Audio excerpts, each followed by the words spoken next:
Ladies and gentlemen, we apologize for technical issues. We hope you can hear us. We're messing with some things here on our end. Here at Doran Park, trying to get this ball game brought to you on the radio waves. Matt Venezia, Zach Serdenik. Resuming now in the bottom of the first inning, the Doors had a base hit, a walk as well, but stranded the two base runners. Now, Jacob Smith to the hill as he works against the second man in the inning after an infield base hit to lead off the offense for Bourne, as Kendall Diggs standing at first. That's where he's at now with Jonathan Vastine in the box from the left side. Smith fires, and it's sent straight back and foul. Jacob Smith had a really good first outing with the Doors. Kind of a start, technically not a start. He came in and resumed that game on Thursday. They got rained out against Kitsui back on July 4th. He picked it up and was really solid. 3 2/3 innings pitched. The only damage was the home run that he gave up in his first inning of work. Smith fires one. It's jammed on into shallow left center. It gets down for a base hit. Vastine got beat on the pitch, but was still able to muscle one into left. No chance for Bazana. And different ways of soft base hits hurt the Doors here with still nobody out. And that's exactly what happened the last time these two teams met. And really, overall, every time these teams have played, it's, for the most part, been soft singles that have hurt the Doors early. And then you get to the middle of the order, and Bender and Bodine, who have just hit missiles. Well, now you have Derek Bender. Leads the Cape League in batting average, having himself a very good MVP-type caliber year here in the Cape Cod League. Massive breaking ball here, stays away from the big right bat out of Coastal Carolina. 9 of the team's last 11 taking on the Braves here, standing at second in this West Division. A massive bout here on our way. In and out of the glove of Heyman, still good for a strike. Called behind the plate from William Bowers. Joe Gravina down first base, and Marvick Gomez down the third base line. The umpires today at Doran Park, right near the big Bourne Bridge you take to get to and from Cape Cod. That's where we're presenting you this ball game today. Smith, a look back at second, fires a breaking ball. It stays low. Bender leaves it. It's 3-1. Not the guy you want to fall behind, and you don't want to put him on with Caden Bodine on deck. You mentioned Bender's leading the league in average. Well, a big reason for that is that his collegiate teammate Caden Bodine doesn't qualify yet. He's hitting .409 in his 12 games with the Braves. That's true. There's a lot of guys on both sides that have been heating up and still yet don't qualify. Line drive down the right field line, but barely foul. A reaching effort by Tyler McGregor. It got by him, but to the right of the line, and that is the second strike. That easily could have brought in 2 runs if it weren't for a few feet or so. Yeah, good pitch, though. Fastball jammed him inside, sent it down the other way, did Bender, but you like that pitch on 3-1 from Smith. Smith looking into the glove of Heyman for the sign. He comes set, looking back to second where Kendall Diggs stands. Long look for at least 5 seconds. Now he delivers. Big breaking ball. Sent on a line. It hangs up for Spikerman running in on the play. No chance for Diggs to move on to third, and that is a very productive out, despite being behind in the count from the beginning, 2 away. Now batting, the designated hitter. That's what you're looking to do. Just find yourself a chance to continue to push through the inning and settle yourself down. That's the first out of the inning, I beg your pardon, with now another Chanticleer stepping in. Caden Bodine, his average, as you talked about, well over 400 through the beginning youth of his part here in the Cape League. Went 2 for 4 yesterday in the win that these guys had against Chatham here at Doran Park last night. Starts off Bodine with a big hook. Dropped in there for a strike. Good to see Smith work ahead now. 0-1. Bodine hit pretty well as a freshman at Coastal Carolina as well. .367 average out in the Sun Belt. Really lit it up from both sides of the plate. Another hook. This time a swing and a miss.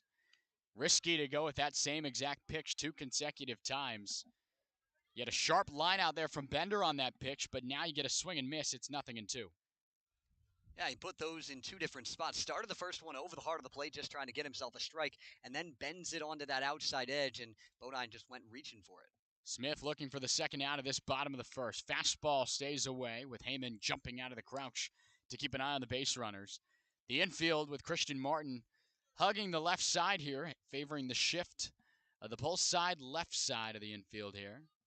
Martin probably about 10 feet off the bag at second. Gavin Keelan in his normal shortstop role with Kyle DeBarge close to the bag at third. Smith looks back to Diggs at second. A breaking ball here chopped right at the home plate area and foul. And again, we'll do it again. It's 1-2. Good battle. You don't hit over 400 to start the summer. You don't hit almost 370 throughout an entire collegiate season if you don't battle at the plate, and that's what Bodine does really well. At Coastal Carolina this year, he struck out just 21 times in over 250 ABs. Smith, the payoff, stays low. Went with the slider there, just stayed a little low, and a good take from Bodine evens the count at 2. Got 2 on with only 1 away. A pair of base hits in consecutive order to begin this ball game from the Braves. But Smith trying to tightrope through them. Breaking ball, got a swing and a miss. A huge strikeout on a pitch in the dirt. Bodine goes back with the K. And after the first 2 reached, the very next 2, arguably the 2 best in this lineup, go back to the dugout empty-handed. Yeah, getting through that part at 3-4 is really tough. And if you can get another really good hitter in Kuroda Grauer out here, you got to feel really good about this first inning. You mentioned Joshua Kuroda Grauer. He's in there now. In there from the right side. Smith still out of the stretch. He missed the first one low.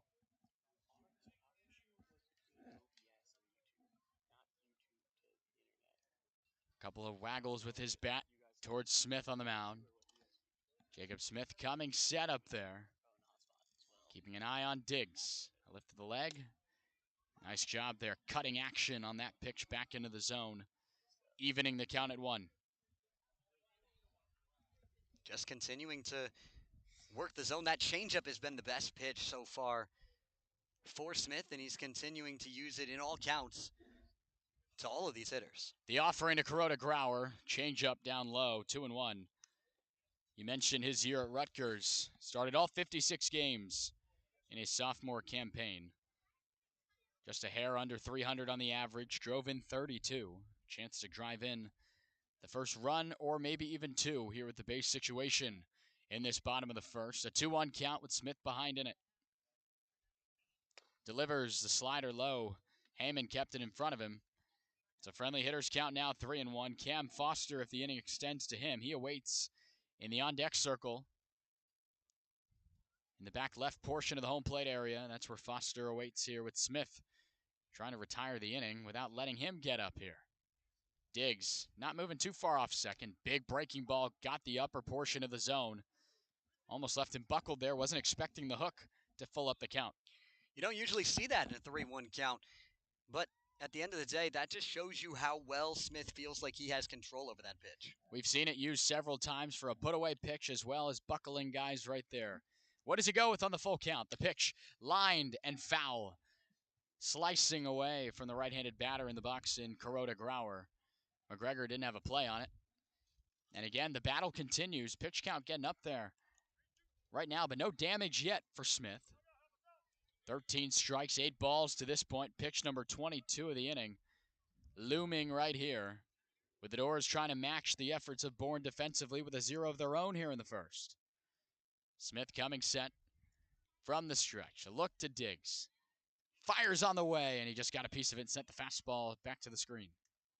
You talk about the speed differential, though, just in this at-bat alone. That fastball came in at 91. The curveball was at 69. There's such a big difference between all the different pitches that Smith throws. It can be so tough to handle him.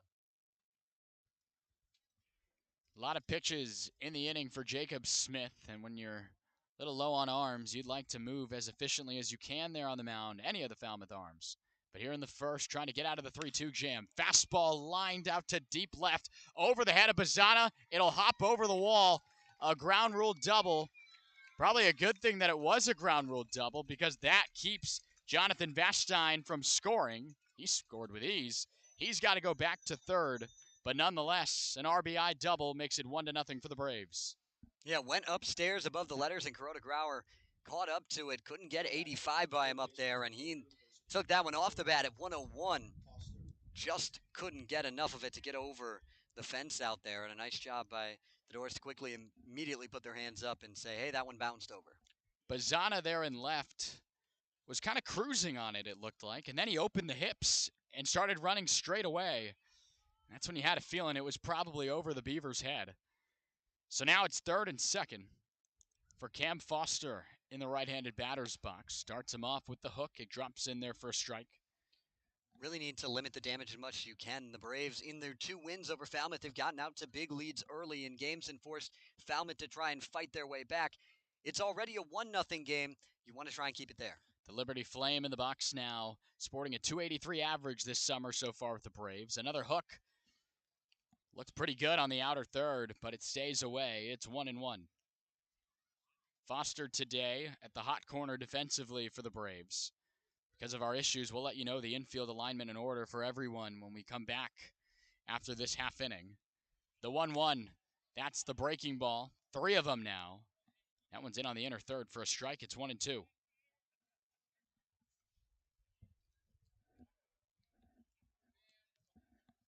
Foster, a light waggle with his bat, waiting for Smith to come set, and now that he is, he begins to move it just a little bit. Pretty stalled there in the box. The pitch from Smith, slowed it down, swing and a miss. Good strikeout there to limit the damage to what it was, but an RBI double from Josh Kuroda-Grauer has it 1-0 for the Braves after 1. And instead of going away, we're going to keep it here and just let you know the lineups and the defensive arrangements for both sides. Usually we do that at the top of the broadcast, but a slight issue on our end trying to get YouTube and OBS to communicate and to pair up a little bit. That's how this industry goes sometimes. But now with the Falmouth bats coming up for a second time today, we'll let you know how this ball game has gone. John Spikerman led it off. On a full count, he took a rocket right back up the middle for a base hit. Travis Bazzana, the next man up, out and left. He lined out to left. Kyle DeBarge behind him earned a walk and a full count opportunity. Tyler McGregor cleaning it up, struck out on a 1-2 count. He's at first base. Cade Snell, the designated hitter, ended the inning with a pop out right at the home plate area to Derek Bender behind the plate. Luke Heyman behind the plate for the Doors. Christian Martin at second. Gavin Keelan at shortstop. And Gavin Turley, the Oregon State Beaver, out in right field, round out the order for Jeff Trundy and the Commodores. Now out in the field for the Bourne Braves. Left to right reads Pete Shafretta. Gage Harrelson and Diggs, as we talked about, getting on with the base hit left to right. Cam Foster at third. Jonathan Vashstein at short. Joshua Kuroda-Grauer, the only bit of offense so far at second, with Garrett Michelle, the Virginia Tech Hokie, at first. Derek Bender, the Chanticleer, behind the plate. And on the mound, Dalton Pence worked relatively easily after that hit. Pretty good inning there in the first, but he's on the mound for Bourne. Yeah, lefty with a high 3/4 arm slot. Got 3 pitches that he'll go to. The fastball in the low to mid-90s is really the go-to pitch, but he does have a changeup that's pretty good as well, and then a slider that he's been working on this season, and you saw him go to it quite a bit in that first inning.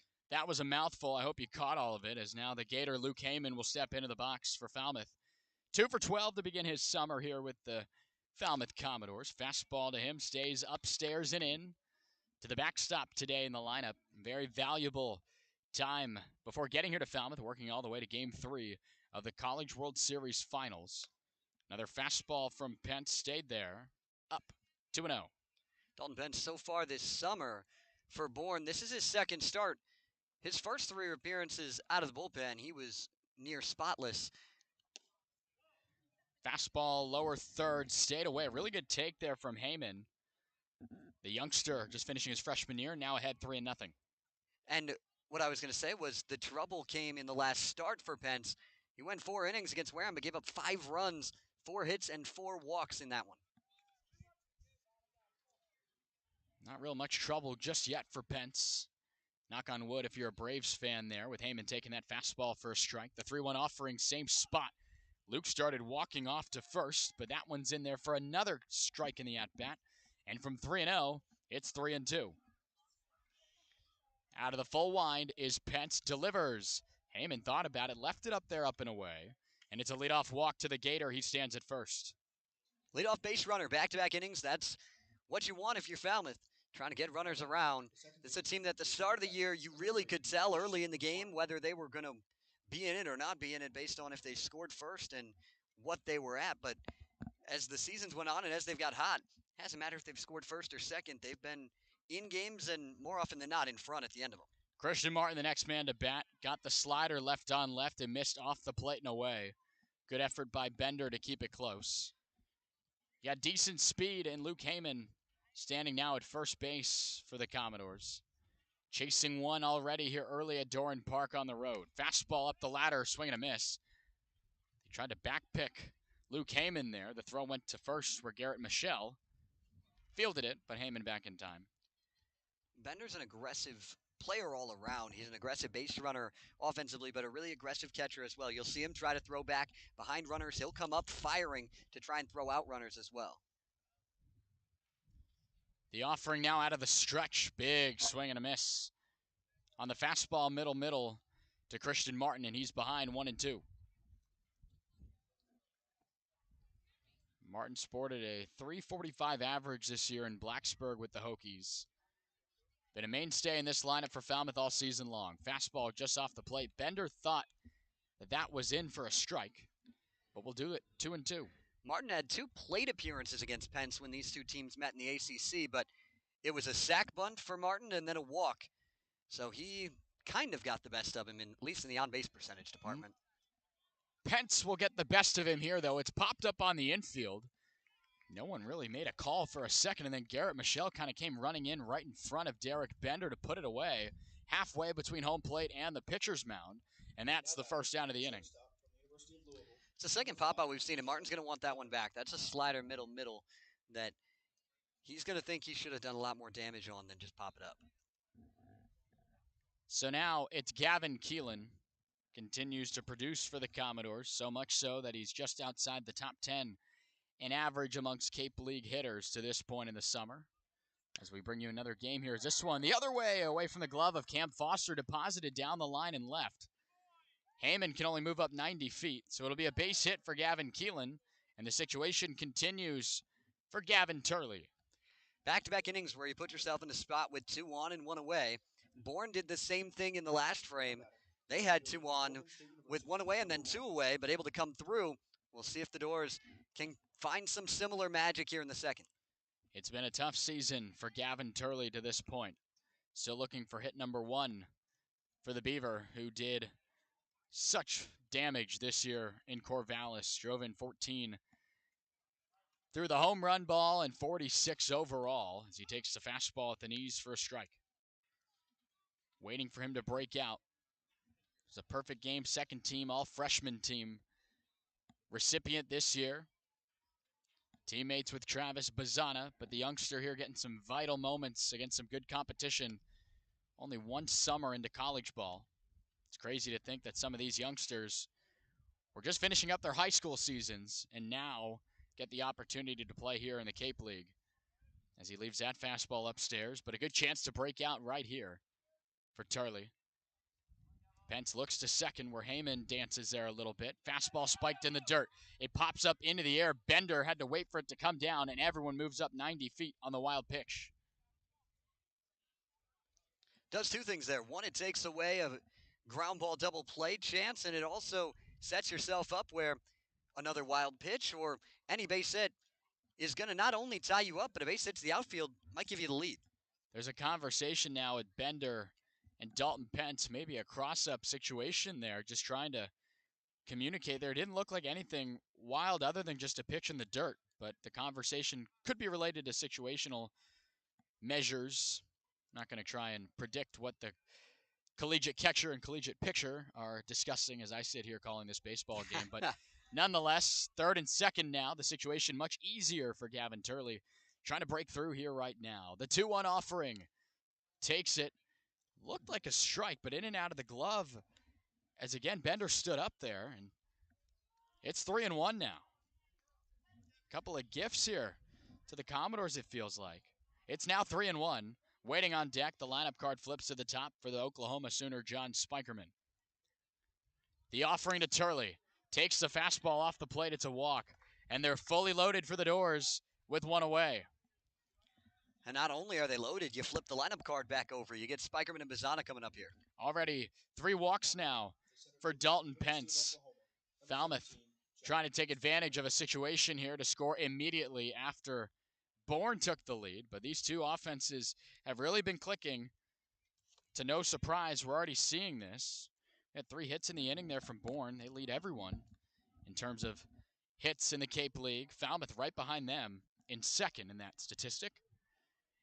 But now it's Spike back up to the top, had a bullet right back up the middle to lead off this ball game. He takes a slider coming off the outer third, back in for a strike. But Spikerman starting to come around here a little bit. You look back at the game against Wareham, a home run, pair of doubles the other night as well. Lines this one into left. That'll get down to bring in one. Heyman with ease, churning his legs is Keelan. He'll get in as it's cut off by Foster. A 2-run base hit makes it 2-1 for the Doors. And here comes Spikerman continuing to get hot. That is now already 3 straight multi-hit games over the last 3 days for the Oklahoma Sooner, getting himself hot at the top of the order. Number 7, Travis Bazzana. Gavin Turley had to wait to see that one get cut off. He moved to second. And the carousel continues here in the second. The momentum towards this inning built in the first. The Doors did get 2 on, stranded them both. But now right here, John Spikerman comes through for Falmouth. Drove in 33 this year with Oklahoma. To no surprise, he's been red hot in that statistic over the last week or so during this run of the Doors. And now it's Bazzana. Saw a slider in the dirt, was not able to hold his swing back, and it's called a strike behind the plate. Now Dalton Pence has to work through the danger here. Already 2 home for Falmouth. That one in there for a strike from Bazzana as well. Nothing and 2 quickly. The Aussie in the box now has come to life here over the last several games for the Doors. Fastball was laid on it and sent it slicing foul off the screen just to the right of the dugout of the Bourne Braves along the third base line. And we'll do the 0-2 again. But Zach, it's been so fun to watch Travis Bazzana in the box over the last several days. Having a good time up there as he stands in that left-handed batter's box. Turley dancing at second. Fastball stayed upstairs. Makes it 1-2. Definitely showing why he's such a highly touted draft prospect in next year's draft. We've had some highly touted Oregon State Beavers come through the Falmouth dugout over the last few years. Adley Rutschman comes to mind, but this guy's a potential top 5, top 10 pick in next year's draft, and he has shown it. That's a tough out for anybody, and Pence trying to get it here. Lined up the middle. That's a base hit. Turley will come in to score. Everyone else has to hold up. One Beaver brings in another, and the 3-run inning continues for the Doors in the second. It's a 2-run lead. That's now 14 consecutive games that Bazzana has reached, and he pushes the hit streak up to 8 as well. He just continues to find barrels. RBI number 10 on the season for Travis Bazzana will lead to a mound visit here for the Bourne Braves. Still only 1 away, and it's all been done on base hits and walks to this point. Bit different than we've seen over the last couple of days, where Brewster and Wareham kind of inflicted a lot of their wounds themselves at times with some errors, but this time it's just been good swings by the Doors. That was a fastball middle. You can't leave that to a hitter like Bazzana. He's going to do damage on it every single time, and he didn't miss it. Some really, really hard pieces of contact in consecutive at-bats from the Doors' 1 and 2 men in the lineup. Spikerman with a rip pulled it into left. And then that one right there, lined back up the middle, right where it came. So now the situation has John Spikerman at second, Travis Bazzana's at first, with Kyle DeBarge in there from the right side. Now in the batter's box, DeBarge worked a walk in a full count opportunity while our stream was down back in the first. You haven't missed any of the offense of Falmouth as long as you tuned in right when we got this thing back up. First pitch there, fouled over our heads and over the press box here at Doran Park. Slightly breezy day here in Bourne. The wind blowing out to left. Favors Cal DeBarge here from the right side. Couple of looks from Pence. Fires a fastball. It stayed upstairs. And it's 1-1. No one's throwing yet in the Bourne bullpen, so that meeting just kind of calmed down Pence. But the Doors are hoping they can just keep the train moving and add as much as they can in this second inning. Fastball here stayed away from Dalton Pence. The UNC Tar Heel working through some damage here.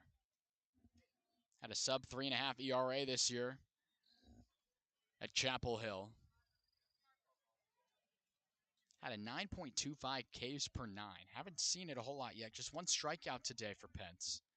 His slider here stayed in the dirt, and it's a 3-1 count.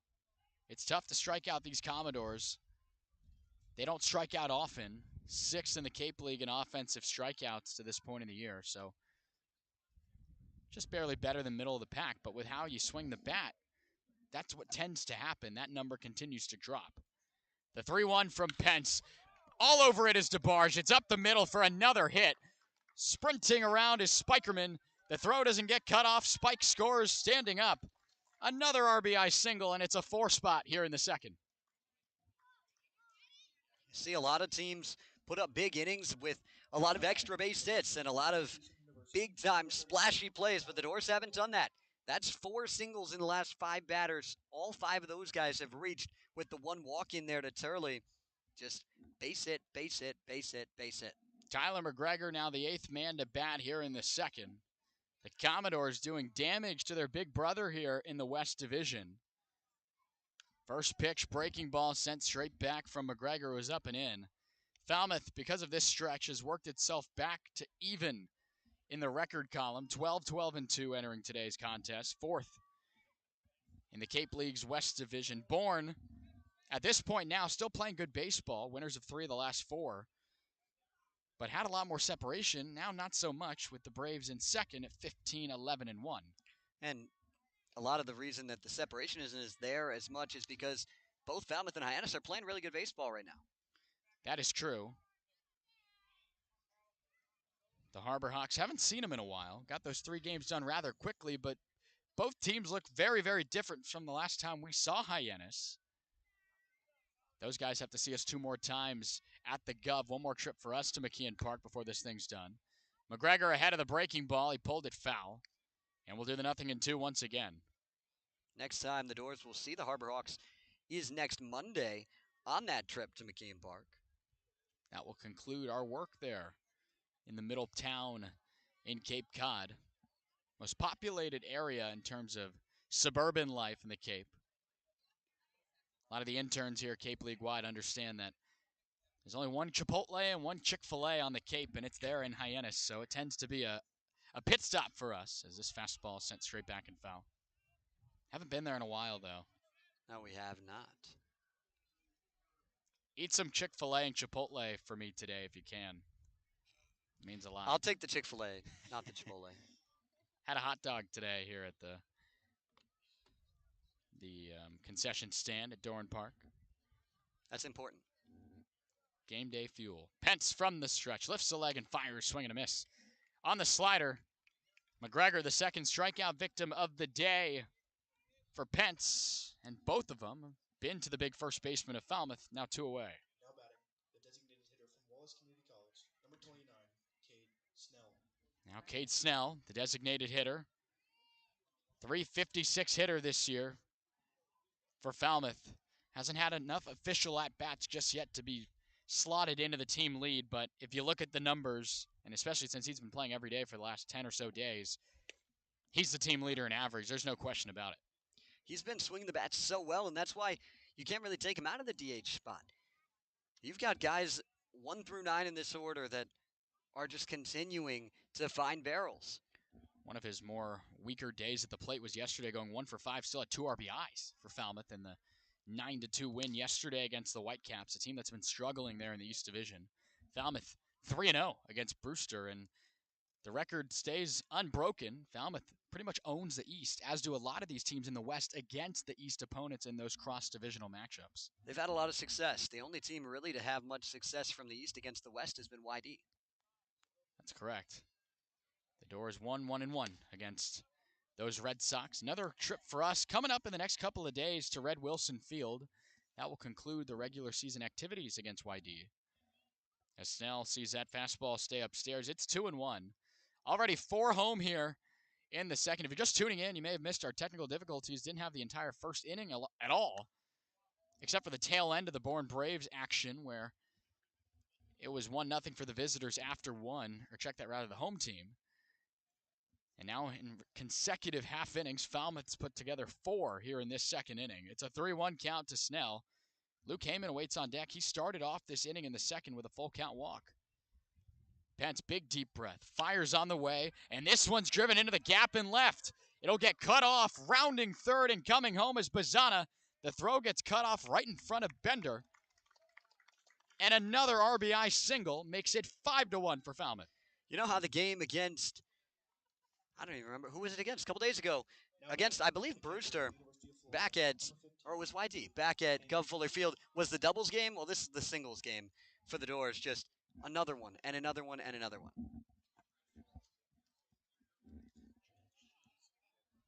What an inning it's been for Falmouth. Kyle DeBarge now the man at second, as we have now batted around here in this second inning.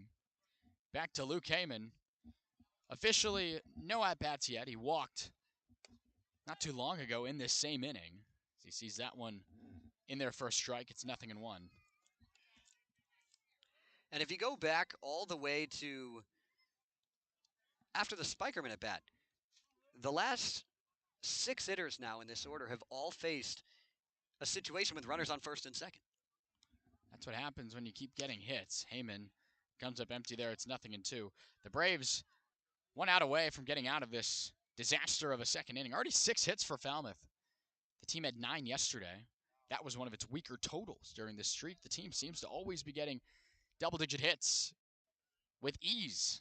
The offering, fastball at the head upstairs, ducking out of the way is Heyman. It's 1-2. And they're on pretty good pace to do so again today. Can't ask for a much better start than this if you're the Doors, and Jacob Smith's got to be feeling good in that dugout right now.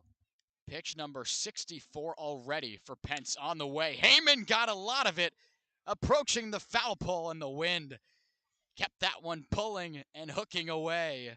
He got a lot of that baseball, and it was just foul. Had plenty of distance down that line. It's 330. He hit that one over 360. Just couldn't hook it inside that line. The Gator hit 12 this year in Gainesville, all the way up through Omaha. Went 5 for 23 in the College World Series, 5 RBIs for Florida. The offering stays off the plate from Pence, and his nightmare of an inning continues at least for one more pitch. Christian Martin awaits on deck. He popped out to Derek Bender right in front of the plate. It was a very quick first out of that inning, but it just continued on as the Doors flipped the lineup. And now it ends with a wave and a miss at a pitch off the plate, but not before Falmouth puts together 5 runs in the second inning, exclusively on walks and singles. Doesn't matter because it all looks the same regardless if they go over the fence or not. It's all Doors here on the road at Doran Park. We'll be right back.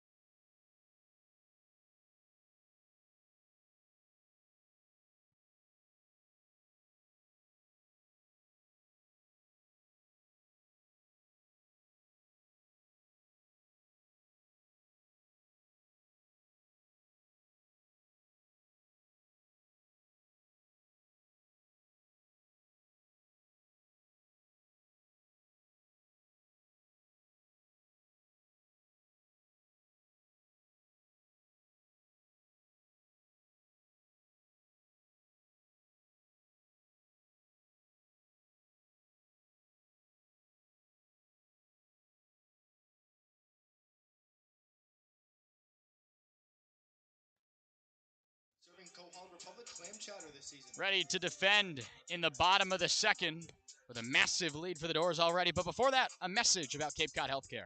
Thanks, Matt. Cape Cod Healthcare is proud to be the official healthcare sponsor of the Cape Cod Baseball League, and with 6 convenient urgent care centers across Cape Cod from Falmouth to Orleans, we're ready to treat a variety of minor illnesses and injuries, so you can get back to your regularly scheduled summer plans quickly. Open daily with no appointment needed and staffed by board-certified ER providers. View wait times at capecodhealth.org. Now batting, the left fielder from Thank you, Destiny. number 24, Pete Chufreda. Good words there on Cape Cod Healthcare.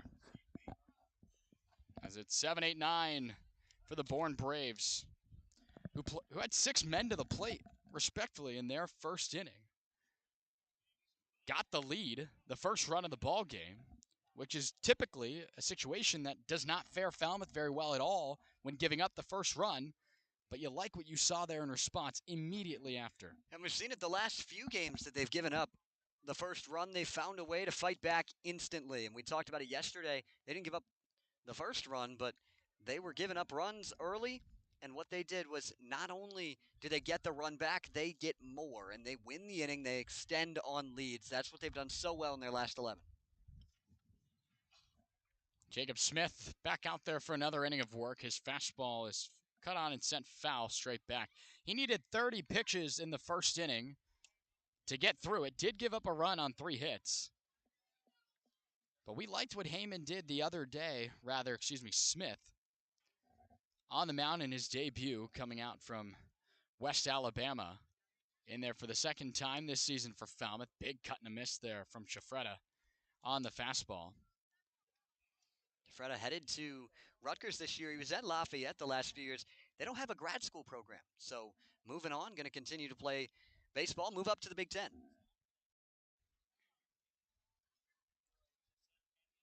Big deep breath and an offering. Fastball in the inner third, left there by Shafretta to full up the count. Jacob Smith started in that 12-2 win for Falmouth against Catuit in the resumed action on July the 6th. Went 3 2/3. Only gave up a run and struck out 6 Cavaliers in that action, walking 2. And a beautiful breaking ball, leaving Shafretta buckled. He knew it right away. In there on the inside third, 1 away. It's a really good pitch. Finds its spot and gets him going. I think that's a slider, but it's got really low spin rate. And that's been really interesting because it moves differently than other pitches. We've been talking about the analytics from TrackMan that we've been getting, and I think the big part of it has to do with that it's all pieces to a puzzle, and it shows you how the ball moves. Luke Heyman calls for time behind the plate. It's granted to him by William Bowers behind the plate. But we talk about Falmouth and the run that this team has had of late, climbing up through the West Division standings to this point. It's a massive rainbow ball there in there for a strike. Big bender from Jacob Smith to start off Garrett Michelle. But the Doors 0-2-1 this year against the Bourne Braves, trying to change that here on the road. Have to like the way this team has started out in trying to make that effort happen. This one's off the plate, 1-1. Michelle in there now from the left side. Waggles his bat a little bit over his left shoulder. The leg kick and the pitch. Big breaking ball, didn't break. Stayed upstairs, it's 2-1. Matt Venezia, Zach Serdenik, Destiny Sanchez, and others bringing it to you here from Doran Park. Had some technical issues during the first half inning and change of this ball game, but up and running to bring you that 5-run second inning of Falmouth. Ground ball on the breaking ball to Gavin Keelan. It's short. Has to be a quick throw, and it's in time. Nice 6-3 put out for the second out of the inning. It's a nice job to retire a hitter in Michelle, who's had a lot of success against Falmouth in the first couple of meetings between these teams. He had the game-tying RBI double in the 10th inning. Or yes, actually the go-ahead at that point RBI double. And then ended up having another good game the second time they met. Harrelson in there now, takes that one in there for a strike. The 9-man in the order today for the Bourne Braves. Trying to do anything here to respond to the Falmouth surge a half inning ago as we're now in the bottom of the second. A breaking ball hops into the glove of Heyman. Needed to travel 60 feet, 6 inches. It probably missed by 2 feet on that one. From the left side, Jacob Smith comes set with a 1-1 count. 2 away here in the bottom of the second. Mag breaking ball in there again for the strike. Been using that so effectively to these lefties. I mean, you could wait on that, but it just catches you so off guard, it looks like. And there's so much drop to it. Plus, he's throwing 2 different curveballs. He's got the deep curveball, and then he's also got a slurve that you have to deal with as well. That appeared to be the slurve. As it bounces in for a ball. Makes the count 2-2. And the ability to throw the curveball for a strike makes it so much tougher when he does throw it down in the dirt to lay off it, because you can't just see curve and immediately bail out. 2-2 now. Been using the breaking ball pretty effectively, whether it's the slurve or the big breaking ball. The pitch swung on and missed. It's got to be thrown down by Heyman. He comes out into the infield and delivers a strike to Tyler McGregor. A pair of strikeouts and a ground ball out send Bourne down 1-2-3 in the second. 5-1 for the good guys. On the other side of the break, it's a third inning.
There's a new arm on the mound after that big inning of Falmouth.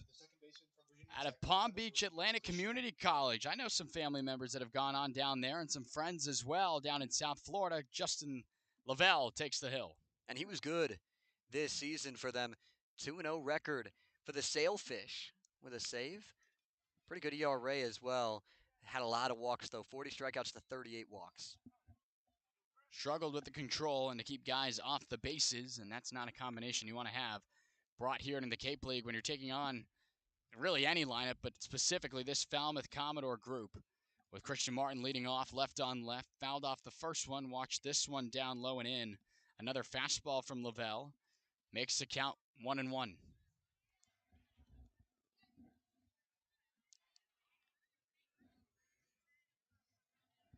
Lavelle there from the stretch here with no one on. Fastball nearly ran in and got Martin. He had to get his hands out of the way.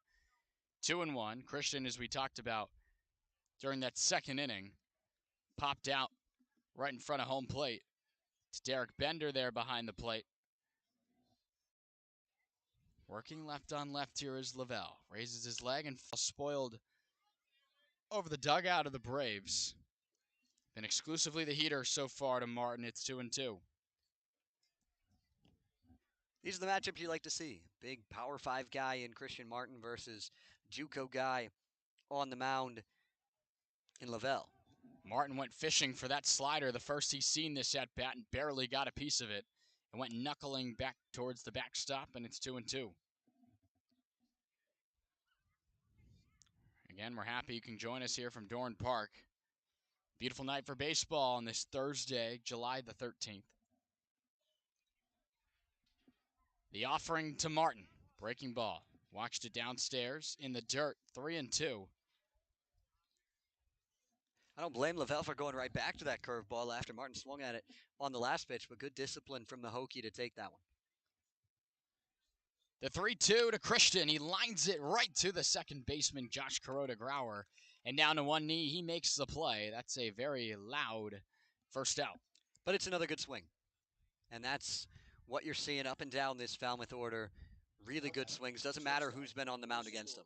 Number 5, Gavin Keelan. A guy who had a good swing here was Gavin Keelan. Sent one the opposite way, sharply on the ground to third.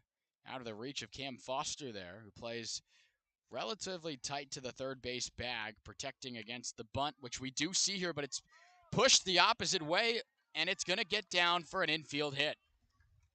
Foster's in on the grass, expecting it towards him at third. Keelan decides to run with it along the first baseline. He beats it out with one out. Just perfect placement. You put it to a spot where it's too far for Michelle to get it. Lavelle tried to get it before it got by him, but he couldn't, and perfect from Keelan to get himself his second hit already. And now it's Gavin Turley again, trying to see him get going here. Worked a walk last time, came to score. The Oregon State Beaver on the bases, and Turley came in to score from a Beaver at the plate. And Turley's still looking for that first hit, but he's worked better at bats the last few games. He's got 2 walks against Wareham 2 nights ago, had the day off yesterday, and now already another walk here. Lavelle trying to work through it here. Fires a fastball at the knees in there for a strike. You mentioned the pair of walks for Turley against Wareham. He also had a pair of bats flung out of his hands in the batter's box. He did. Said his teammates were laughing with him and joking with him about that, with the barrel and the bat flying out of his hands there in the right-handed box. Lavelle, coming from the left side, is able to have that pickoff move, just go right at first base. He does that to Keelan there in the motion. He's leaning pretty hard when he's coming back. Keelan's been able to get a really good read on it because it hasn't had much deception to it. We'll see if Keelan uses that to try and get a jump towards second. The 0-1 potentially on the way here from Lavelle. Long look. He lifts his leg and goes back to first where Garrett Michelle receives it. This Falmouth team is a threat to run. We know that. Second in the Cape League with 50 stolen bases. Had 4 of them yesterday, the win against Brewster. We talked about, albeit one of them was a double steal. So got 2 for the price of 1. And then 2 more after that. This time Lavelle goes home. Turley's all over it. He drives it out to deep right center field. Approaching the wall. The catch is made at the top of the wall.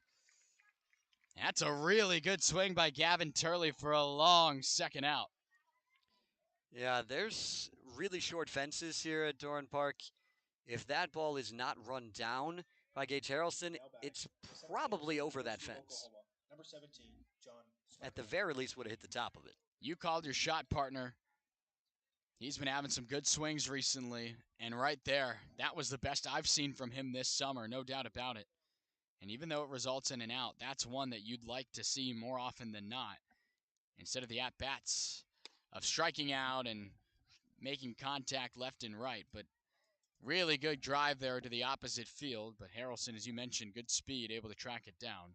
So now there's 2 away with Gavin Keelan still at first. Back to the top of the order, John Spikerman. Already 2 for 2 with 2 singles and 2 RBIs is Spike to this point. It's only the 3rd inning. And the other thing about that ball hit by Turley is he hit it to the wrong part of the park today with how the field is playing because the wind's blowing so hard from really right field to left field and then a little bit out to left field. And so it's a crosswind into that baseball, and it's going to not really push it. It's kind of going to hold it up and affect it.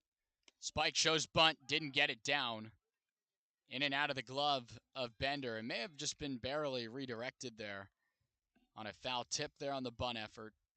Spikerman entering today's action, a .230 hitter. That number is going to skyrocket just a little bit because of the 2 hits and 2 tries already to this point. But John's been swinging a really, really good bat for Falmouth to this point. Had 2 hits yesterday and a 2-for-4 effort. And then again, the game at Wareham had 2 hits as well with that big 2-run home run into left.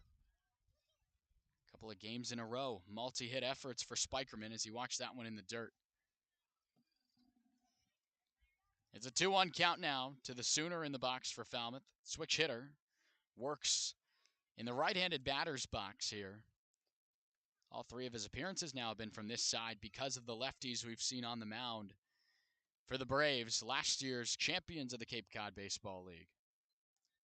Lavelle lifts the leg, fastball at the belt, in there for a strike, up and in, makes it 2-2.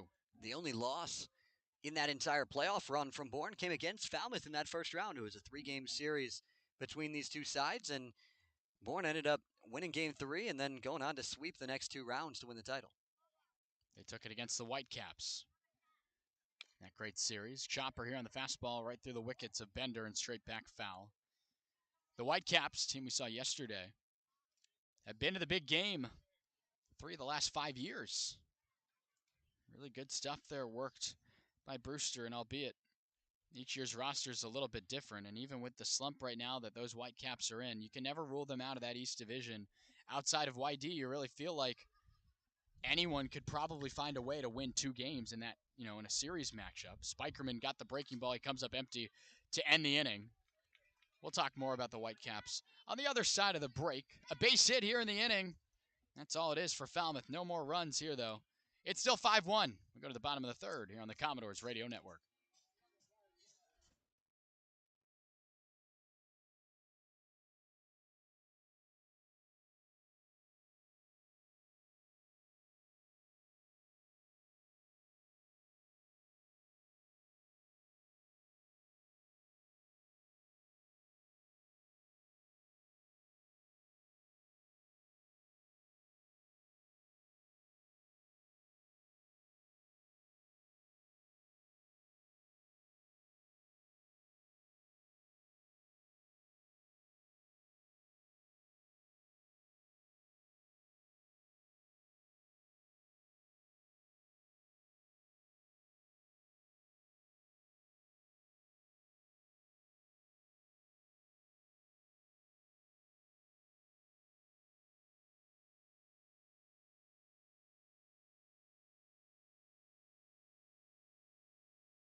Bottom of the 3rd inning, ready to go here with Jacob Smith out there again, the lefty from West Alabama, working with a lot of run support early on in this ball game.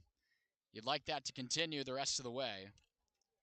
Can never rule these Bourne Braves out. We talked about their hitting metrics to this point in the summer. They steal on everybody.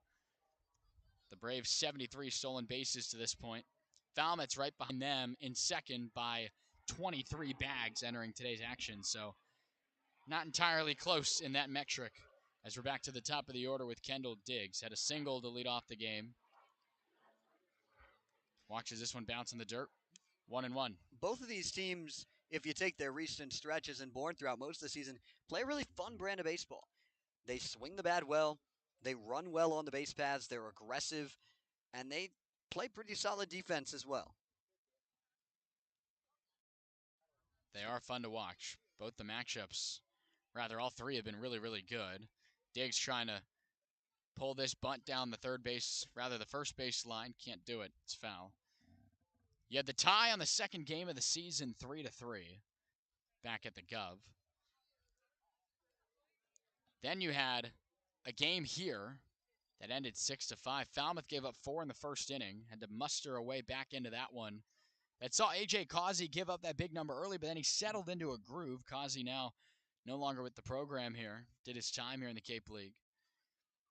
And then at home, a 7-6 finish that put an end to a Falmouth run. as this one's check swing and foul. That was in the midst of the Doors' 4-game win streak at the time, ended Falmouth's 4-game win streak. Now the Doors are back to a 4-game win streak, trying to get it to a season-long 5, with the Bourne Braves standing in the way once again. Yeah, and it's technically 4, but it's basically 5 because the game against Katuitt technically counts as July 4th, so it doesn't count in this streak. But the last 5 games that have finished, Falmouth has won them. That is correct, partner, as this one's in 1-2 now, moves to 2-2. It's been interesting with all the weather and things to deal with here in the Northeast. Fog cancellations, fog delays, that's very foreign to me. And the weird thing about 5-game win streak in that spot, in a 5-game stretch, the Doors have gained exactly 0 points on the leaders, and Katuitt have also won 5 straight. Big swing and a miss here from Kendall Diggs on the breaking ball. Jacob Smith very quietly picks up his 5th strikeout already in this ball game. He's cruising. He's got that breaking ball working really well and using both that curveball and the slurve and all of his other pitches to keep these hitters really off balance. With the exception of the Kuroda Grauer hit, the other 2 hits from Diggs and Vastine were both soft flares that found themselves on the base paths and set up that early run for Bourne, but Smith's cruising. Had 6 strikeouts in his season debut, and that resumed action as we talked about, the 12-2 win against Katuitt on July 6th. Up to 5 already through now 2 1/3. His pitch count got up there in the first inning. 30 had to be used. Settled in okay now through that second inning as he drops a breaking ball in here to even the count at 1. Vastine had a base hit himself. Part of back-to-back singles. He was stranded at third, though, in the first. The 1-1 offering out of the stretch. The breaking ball trying to get the upper corner away from the lefty in Vastine. And no call behind the plate from William Bowers. It's 2-1.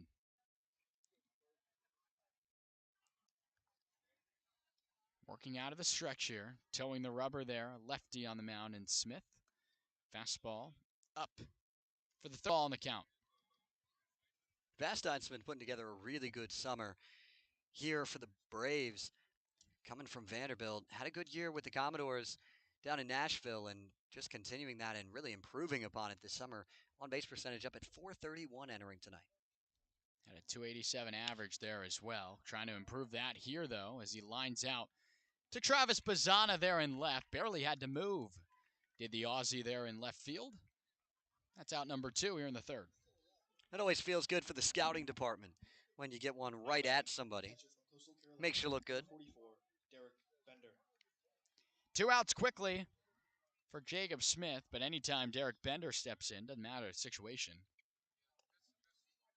He's very dangerous there in the box. Really the only threat, I'd say, to Hunter Hines in terms of that MVP potential possibility in the Cape League.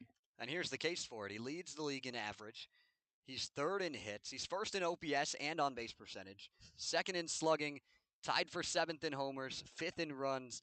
5th in RBIs. And 4th in stolen bases as a catcher as well. Well, that was a nugget I wanted to get to. Sorry about that. No, that's okay. Between 2, 3, and 4, as it's now 1-1 count from Smith to Bender. Between Jonathan Vastine, Derek Bender, Caden Bodine, and the 4th guy not in the lineup today, in Peterson, as this one's popped foul. Those 4 guys have stolen 37 bags out of the 73 this team's had. More than half of the stolen bases have come from these guys who tend to be the team's power hitters. They'll beat you in the box, the extra base slugging category. But if they do get on, Zach, in the base hit variety, they'll still find a way to move on to 2nd and 3rd. No doubt about it. Smith will have to keep them checked up. Breaking ball lined into left for a base hit.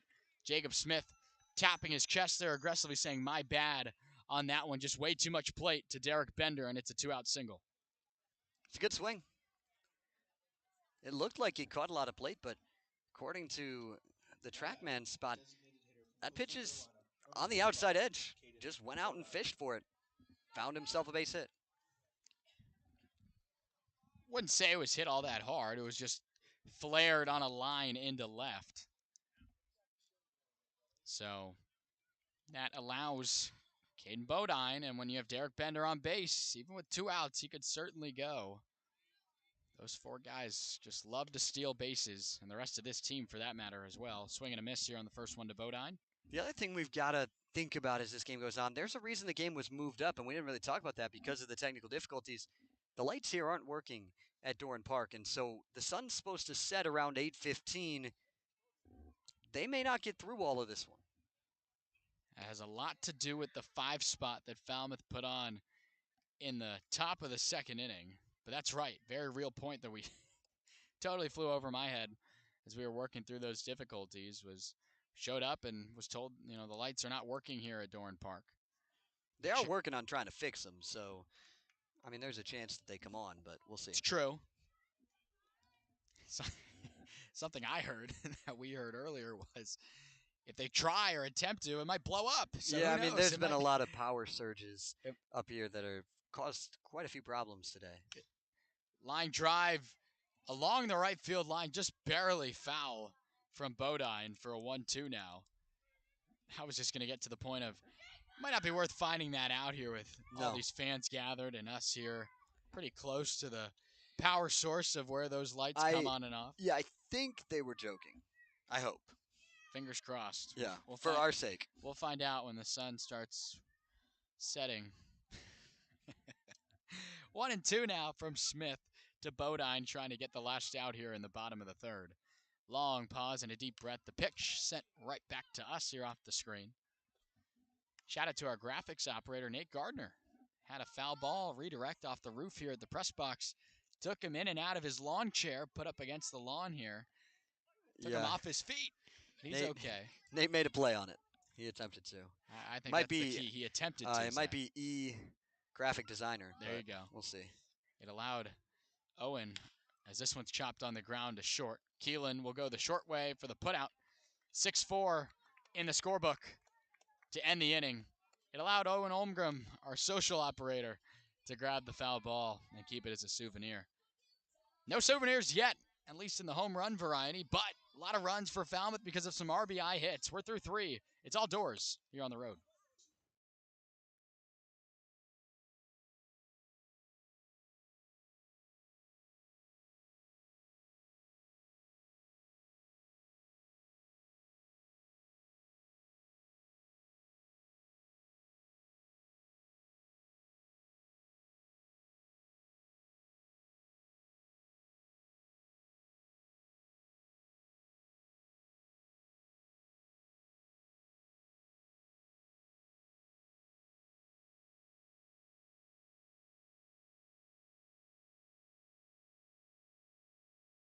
Data Services, or CDS, is a technology company based in Bourne. A big thumping in the second here on the road for the Commodores has it what you see there on our score graphic. 5-1 for the good guys, but there's still more action around the Cape.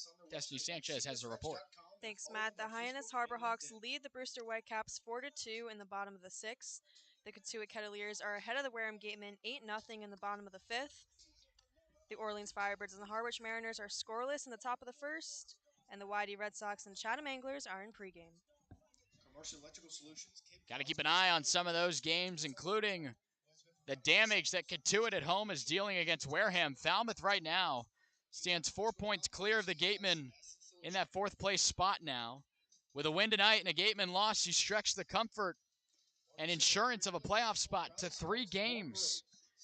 And we're now in the mid part of July, Zach. There's not a whole lot of baseball left in this Cape season.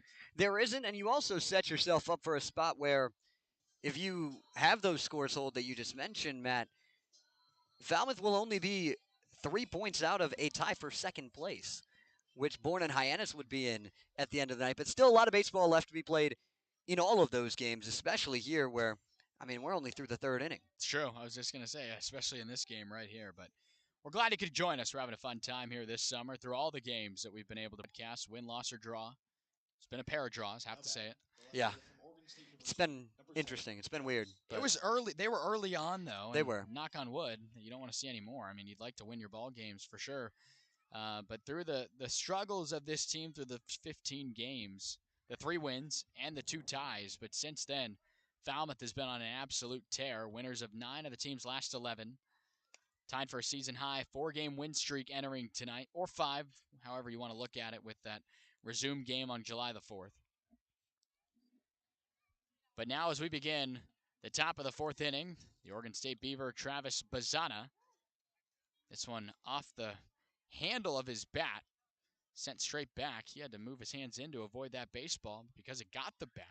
It's ruled as a foul ball for a 1-1.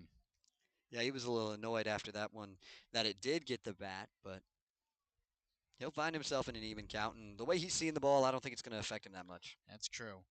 1-1 here with Lavelle still out there. Lifts his leg. It's lined into the gap. It's short for a base hit.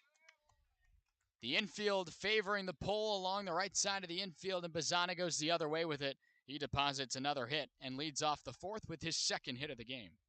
Now batting, the third baseman from the University of Louisiana Lafayette, number 6, Kyle. He's just swinging such a good bat. I asked Brett Becker about that Commodores hitting coach, and he just said, yeah, he's swinging it well. He's a real good ball player, and he is, plain and simple. That's probably oversimplifying the hot streak, but it's exactly what he is. He is an outstanding ball player.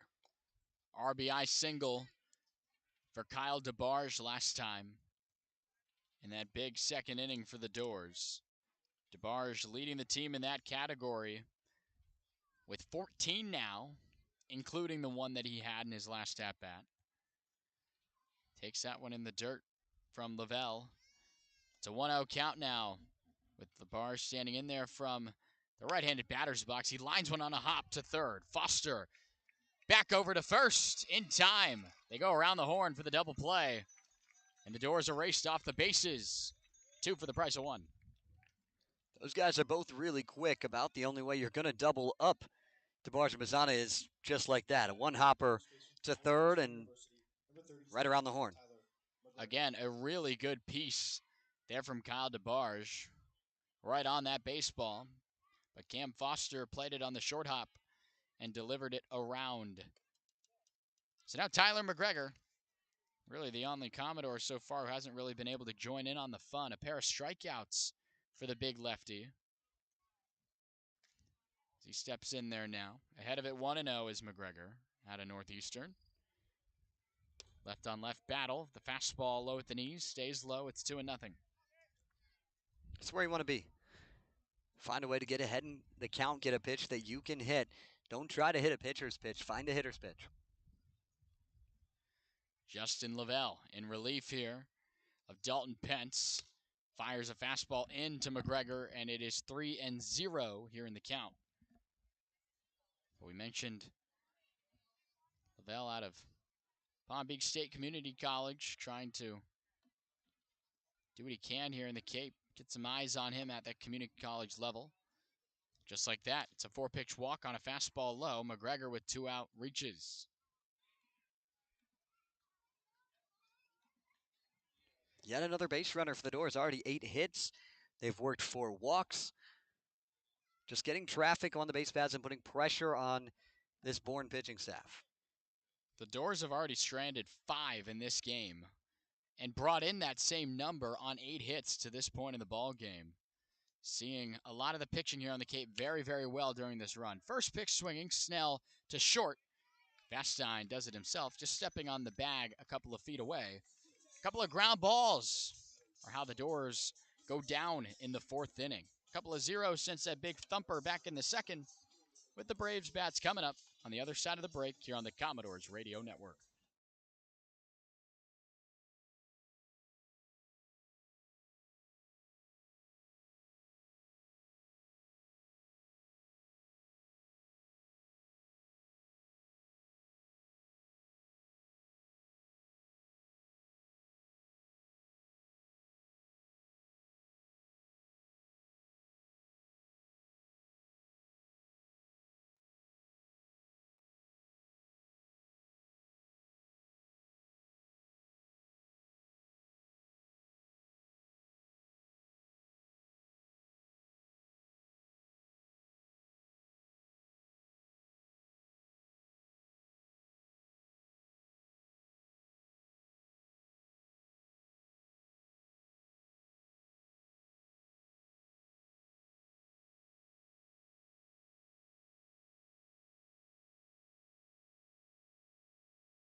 your favorite Cape League team that's staying with Del Mar Vacations.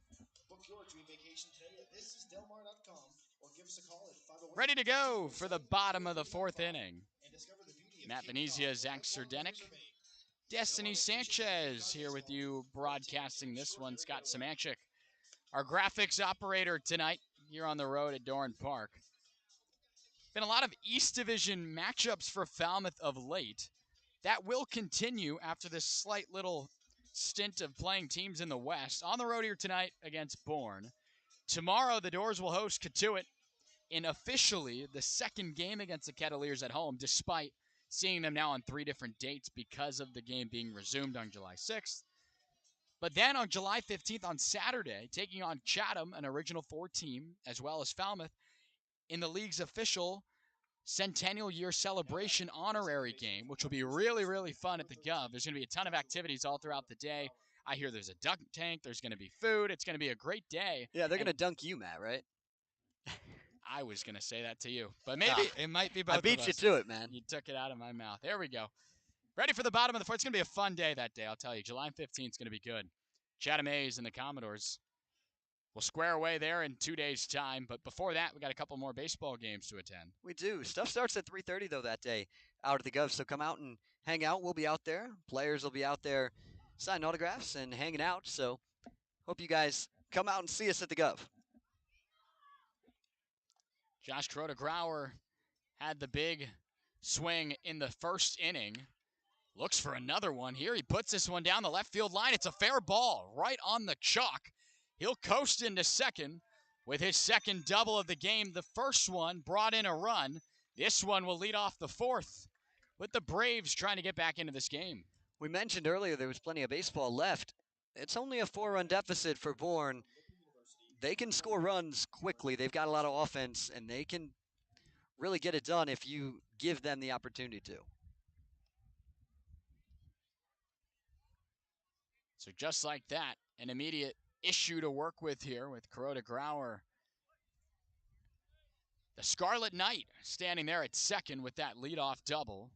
Has Jacob Smith working out of the stretch here, contending against Cam Foster. First pitch is the breaking ball. It stayed away from the tall righty standing there in the box. Struck out in a 1-2 count last time. That ended the 1-run inning from Bourne to lead off this game after putting up a 0 against the Doors. Another breaking ball. That's that big curveball. Stayed down low with Heyman receiving it there. He's behind the plate. Rocking his Florida Gator gear behind the plate. That noticeable orange and blue design that the Gators rock. There's the curveball. Starts up at the chest and ends right at the belt for a strike. The first one of this AB. Yeah, you mentioned noticeable. It really sticks out, and it's something that is immediately recognizable to Florida. That color scheme, the Gators logo in there as well. It definitely brings you right to it. The 2-1 from Smith. Pulls the string again on that pitch. Came up empty. It's 2-2. I only mention that because I'm biased to it, Zach, of course, being a Florida native. Grew up a Gator fan. Out in Arizona now with the Sun Devils. But nonetheless, Florida Gators. Good to see a couple of those guys, as well as the LSU Tigers, making their way here to the Cape League after playing a lot of collegiate baseball. I mean, some seasons start in February, Zach. I mean, the fact that guys are still playing into July with their schools, it's really, really impressive. Smith steps off the mound and wants to walk back Kroder-Grauer, who gets back into second without even drawing a cover from either middle infielder. In this case, it's Christian Martin. Gavin Keelan's in his normal depth here, favoring the pull side of Cam Foster. Smith delivers, drops the breaking ball. Looked pretty good, but it stays off the plate. And that will make it a full count. Yeah, just tried to catch the back door to Foster, but about an inch or so off the plate on that outside edge. We'll see what he goes to 3-2. He's got so many pitches. Foster going to try and see where he can get at with it. But Smith's got to go to his best pitch right here. He's got a lot of them. Decides on the fastball. It's chopped to the right side of the infield. A gross hop over the reach of McGregor will allow Kroder-Grauer to score. The throw's in a little bit late. It's going to be a base hit single for Foster into right. An RBI variety is the second run for the Braves here in the bottom of the fourth. It came in late, but that was a rocket from Gavin Turley. He has a cannon out in the outfield, was clocked up at 97 from the outfield in high school. He can bring it, and he showed it there. If that throw was on line, it may have made things a little more interesting, but either way, it would have been a Herculean effort needed from Turley because a really good jump by Kuroda Grauer on that ground ball. Now it's Pete Giuffreda, was looking for a strikeout to lead off the second. First pitch swinging, it's in foul territory. Kyle DeBarge there and along the warning track, couldn't quite get there. It landed in play, but he was running for that baseball the entire way. It drops innocently for the first strike of the at-bat. This is a big at-bat here. Want to try and get some momentum back because it's swinging quickly towards the Braves. A first-team All-Patriot League selection was Giuffreda, another one of those Scarlet Knights. And out of Rutgers here, he gets popped up here. This time DeBarge has a play on it there at long third. It was approaching the short grass there in left. And Kyle DeBarge gets another opportunity for the putout. He does it there for the second out. That one got a lot of plate up in the zone, but Giuffreda couldn't catch up to it with a clean barrel, and he'll take the out however you can get it. That's out number one. I beg your pardon, not two. Is now bringing in Garrett Michelle out of Virginia Tech. Smith picks on over to check on Foster. And again, with those lefties, there's been a lot of them in this ball game already. Raise of the leg there. They keep those base runners honest and then can decide to go in that same motion to first. The motion here results in him going to home. It's a big swing and a miss there from Garrett Michelle. Michelle, not to jinx it, but is hitless in 4 consecutive games for these Bourne Braves. That continues today with that first at-bat. I think I jinxed it. It gets down into left. Base hit into that left center field gap, keeps Foster at second. And he ends a little bit of a slump, does Michelle. 2 on, with still only 1 away. You knew he was going to find one soon. He's way too good of a hitter to continue that stretch. And I mentioned, Matt, the momentum is swinging. The tying runs at the plate for Bourne. They were not that far out of this game entering the inning, and they're still right here. There is a ton of baseball left to be played. The inning extends to Gage Harrelson now. Made a really good play out in center, denying Gavin Turley of extra bases. He stands in from the left side here. Kind of raises his front lead leg up just a little bit, approaching the box. Showed bunt, pulled it back as the breaking ball dropped in there for a strike. That move could be on here. You got a lot of speed in Harrelson. Should they want to put that move on. Swiped 6 bags this year for the Red Raiders of Texas Tech in his freshman campaign. Shows it here, tried to get it down along the third base line, and he fouled it straight back, and it's 0-2. And now it's risky to try and keep it on, but he does have a ton of speed, as you mentioned, so a ball on the ground could do the same thing if you're able to locate it in the right spot. Also for Harrelson. Also hit 324, though, so it's not a bad second option to decide to swing the bat here. But you are down 0-2, and with a guy with so many pitches in Jacob Smith, it's tough to be able to stay honest in what to expect. The offering is a fastball, working him backwards, and it's fouled straight back. 0-2 remains. Zach, if I'm not mistaken, you told me that Smith has, 7 offerings that he sometimes could go to, just 7 different pitches? I'm sure he doesn't use them all in game. But yeah, and a lot of them are variations of each other. He's got a couple different curveballs. He's got a changeup and a splitter, and so you see different variations of things. But, yeah, he's got a lot of stuff he can go to. That's a dream road to the show player in terms of MLB The Show, the video game. Swing and a miss on that slider in the dirt. Really, really big second out picked up here by the lefty on the mound for Falmouth. Already 6 Ks for Smith, tying his season high that he set in his debut for Falmouth. 2 gone. Now you've got the top of the order. Should try and get through it because you've got that Bender, Bodine, Kuroda Grauer trio coming up in a minute, and you do not want to see them in this 4th inning. It's Kendall Diggs back to the top of the order. 1 for 2 today. Came in to score on Kuroda Grauer's RBI double back in the second. That was the first inning, excuse me. Takes this one in there, a fastball at the belt for a strike. But the Braves sending a lot of men to the plate this inning. Already batter number 6 in there now is Kendall Diggs. He's worked a walk in every single one of his 8 starts this summer. Really interesting number there. Always finding a way to get on in the free pass variety. Fastball here at the letters. It stayed there up high, 1-1. And he was really similar to that at Arkansas this year. He worked 46 walks. Good to help a 299 average turn into a 436 on base percentage. I was going to say that walk, that's a healthy number. 46 free passes. And you got to be seeing the baseball real well. And so far today, 1 for 2 in terms of doing that. Big breaking ball in there for a strike. Again, it just looks like it buckles some guys up. When you expect something pretty hot, albeit Smith's throwing high 80s, not the hottest thing in the world, but when you slow it down to, like you said earlier, somewhere around upper 60s on the pitch, it just looks so troubling for the hitters. Yeah, there's such a big speed difference between his fastest and his slowest pitches. It's been 22 miles an hour. Got the big curveball there. It was diving down and in. It's chopped foul.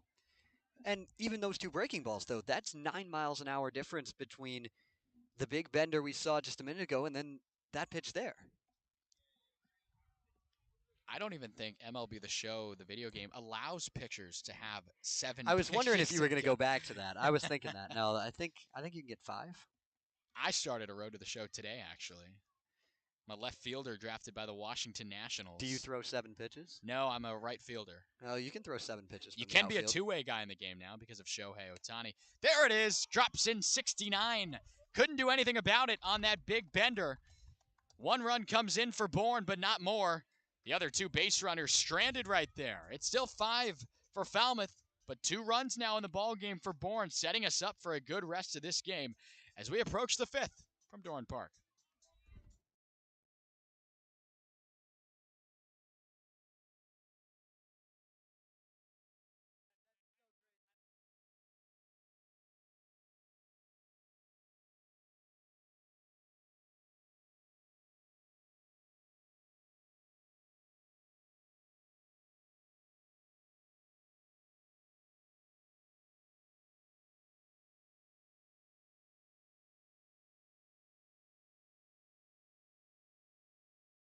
Three, 2. Seeing a lot of offensive firepower and good pitching from Jacob Smith in this one as we're ready for the 5th inning of play. Good time for some players Cape League-wide to get ready for the All-Star game right around the corner in Harwich, Destiny. Thanks, Matt. The Cape Cod League All-Star Game is coming to White House Field in Harwich on July 22nd. Gates will open at 1:30 p.m., a home run derby will begin at 4 p.m., and first pitch is scheduled for 6 p.m. Tickets are $10 each with free admission for children 12 and younger. Tickets are now available online at capecod.org at the merchandise booth under the press box at Gov Fuller Field or will be available at the gate on July 22nd. Buy yours today and come watch the top players from across the league all on the same field. Thank you, Destiny. Zach, we were getting our emails checked a couple of days ago, getting ready for the All-Star game, getting our credentials in and getting ready to go there in Harwich, July 22nd. That's going to be really fun to see all the best in the Cape. It already is the best talent nationally gathered here in Cape Cod. But the guys that have really succeeded so far through the first 2/3 of the way through. Yeah, and I'm excited to make some content out there and get to talk to some guys and enjoy it as well. I mean, you've got a lot going out there. The home run derby is going to be really cool. Got some mashers in that. We'll probably see a couple of guys that are playing tonight in that game. I'm sure we'll see Derek Bender. I'm sure we'll probably see Tyler McGregor as well. And both of those guys, just watching their BPs, they can put on a show. McGregor, since getting here, 2 home runs. That's at the top for Falmouth with Heyman coming up empty on the first pitch fastball. The Doors in that category, 12 to this point in the year. That's 9th in the Cape League. But they've been scoring so many runs, it's all just on keeping the ball in the yard, and that's okay too, whatever results in wins, as Heyman fouls off another fastball over our heads. Well, and you saw in that 5-run inning earlier, it was all singles and walks. this isn't a team that needs to hit the long ball to win games, and they've shown that over this last stretch. Well, they've got a guy who hit 12 of them this year in Gainesville. That's Luke Heyman in there now. Looking for him to get going this year. Just 2 hits for Luke. He gets a hold of this one out to deep left field. You can keep watching it go off the top of the wall. Heyman's going to go into second. He did a little bat flip, and it was off the top of the wall. Thought he got it. Nonetheless, it's a leadoff extra base hit. Yeah, I think it might have caught the glove of Pete Giaffretta out there, and that may have helped slow it down. Again, we talked about the short fences. It was close. He hit that one, ironically, the same distance that he hit the one that he pulled foul earlier in the game. He's swinging it well, but it went 363. It probably needed to go 365. Hit number 3 on the season for Luke Heyman. Be good to see him get going here, especially with what Walker Yannick's been doing behind the plate. Both backstops for Falmouth now. You see the double there. Yannick yesterday drove in 3 runs in the effort on a couple of hits for Falmouth as well. Martin fouls it off. Yannick actually had 3 hits yesterday, 4 RBIs in the game. Drove in 4.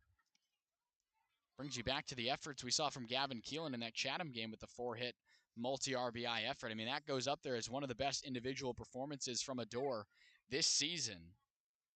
As we're now into this top of the 5th inning, runner on second. I mean, you also got to talk about the cycle from Travis Bazzana. That's got to be included in there because those guys have all just gotten really hot at some point in this stretch. It's been so good to see. Everyone 1 through 9, doesn't matter who it is, someone's just going to show up. Sometimes even multiple guys in the same game. That's been the trend of late. 2-1 now to Christian Martin, with still out there Josh Lavelle working from the left side. Big swing and a miss. Martin now has an even count at 2-2. To go along with those numbers, Zach, during this stretch, the Doors averaging just a hair under 7.5 runs per game, while giving up 3.8 runs per game. That's during this 11-game stretch, with Falmouth winning 9 of those games. The team scores, and they're pitching real well, too, as Martin fouls off another fastball straight back. We're pretty close to a spot where the team will have played half of their season in that rough stretch and half of their season since then. In the next couple of days, we'll get to that point. That'll be game 30. But you saw the stark differences between the first 15 games and the last 11.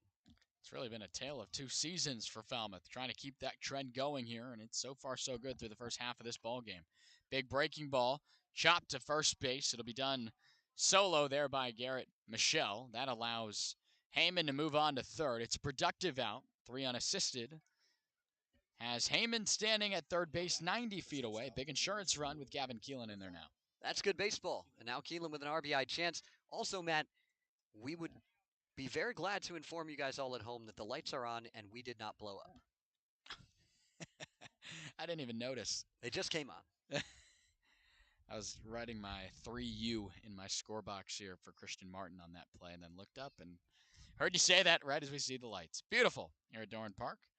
We didn't need to start 34 minutes earlier than expected then after all that. First pitch to Gavin Keelan in the dirt. Makes it 1-0. Keelan, a pair of hits today. Sharp ground ball to third. Cam Foster couldn't quite get it. Then he pushed a bunt with him along the first base line and legged it out. Not showing bunt here, though. He comes up empty with that cut straight back. 1-1. Had a big swing on that one. At this point with the infield in, you're just trying to hit something up in the air into the outfield to allow that run to score, or poke it through one of those openings in the infield because there's so much less reaction time from the infielders as they're playing in on the grass. Leg lift on the way from Lavelle, and it's fought off by Keelan, slicing it over the concession stands here at Doran Park. Foul. Keeps working here in a 1-2 count. Keelan 12th in the Cape League in average entering today's action, in large part to the success of this Falmouth team. And again, as you mentioned, if you look at it in a tale of 2 15-game seasons, pretty religiously in this second half of it. Big swing and a miss from Keelan there. Looked to have gotten the slider there. Came up empty for the second out of the inning. Lavelle's done a really nice job since entering out of the bullpen to settle this thing down. And really keep the Doors at bay. So now it's Gavin Turley. We've seen a couple deep fly balls today by the Doors, not able to get out of the yard yet. He's responsible for one of those. It was an out to deep right center. Luke Heyman standing at third. His was kept in the yard off the glove of the left fielder, Pete Chafretta. He got a double out of it. Gavin Turley got to walk back to the dugout. But he takes this one in there for a strike. Anticipating the first hit of the season for Turley. Won't get it on this pitch. It's a fastball up at the letters. He has to duck out of the way there to even the count at 1. Getting a lot of good innings here, as you mentioned, out of Lavelle. Gave up a little bit of chaos in the third. Just a couple of hits kind of scattered, but none of the runs you've seen on this scoreboard are from him, all from today's starter, Dalton Pence. As it's a 2-1 count. Now, his line was 2 innings, 6 hits, 5 runs, all of them earned. He walked 3 Commodores and struck out 3. Since then, Lavelle out of Palm Beach State done a decent job here. The 2-1, chopped to short. Tough play on the backhand. What a play there. And that will rob Turley of his first hit. That was fancy, and it keeps the Doors off the board again. A threat by Falmouth as one Door gets stranded. And another 0 put on. That's 3 consecutive from Bourne defensively against the big 5-run second inning of Falmouth. We're going to the bottom of the 5th, with the Doors still in front by 3.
Jacob Smith's day is over. Struck out 7 over the 4 innings he was used in. Only gave up those 2 runs from the Braves. And now the ball is handed off to another lefty. It's Parker Coyle out of Arkansas. Parker Coyle's been really good this summer for the Doors. He has an 0-1 record, but that's a little misleading with how good he's been. 1 save, 10 innings pitched, 7 runs, just 5 of them earned, 11 strikeouts to just 2 walks. And his last appearance against Orleans, he got the save, 2 1/3 innings pitched at Eldridge Park. Just 1 hit, 1 walk, 3 punch-outs. I've been really, really impressed with Coyle. Every outing seems to be better for him. Been good in middle relief situations as well as that 1 save you mentioned, Zach. But he works in now against a lefty in Jonathan Vastine. He made a gold glove play there to rob Turley of his first hit of the summer. That one's in there for a strike from Coyle. This one chopped to second. Christian Martin, 1 step and a throw to McGregor. That's a good way to quickly take care of one of the best hitters in this lineup, 1 away. Coyle just continues to be smooth. And that's what they've gotten from him all summer long. He was a highly touted recruit. Last year was a top 300 overall MLB draft prospect, according to Perfect Game. Obviously went to Arkansas, but he's a guy that got bit by the long ball a little bit this year at Arkansas in the SEC, but a lot of guys get hit by the long ball in the SEC, and he's been able to avoid that to this point this summer. The pitch here, driven out to deep right center field. Spikerman, a couple of steps backwards, and that one's right at him. He'll make the play for a long second out. 2 quick outs. That's all you're looking for. He's thrown 3 pitches, all of them strikes, and has gotten 2 outs. You will take that, no doubt about it. What brings in Caden Bodine now, tonight's designated hitter for the defending champs. Bodine in 2 trips to the plate, struck out in the first, and then ended the inning with a 6-4 putout from Gavin Keelan on to Christian Martin back in the third.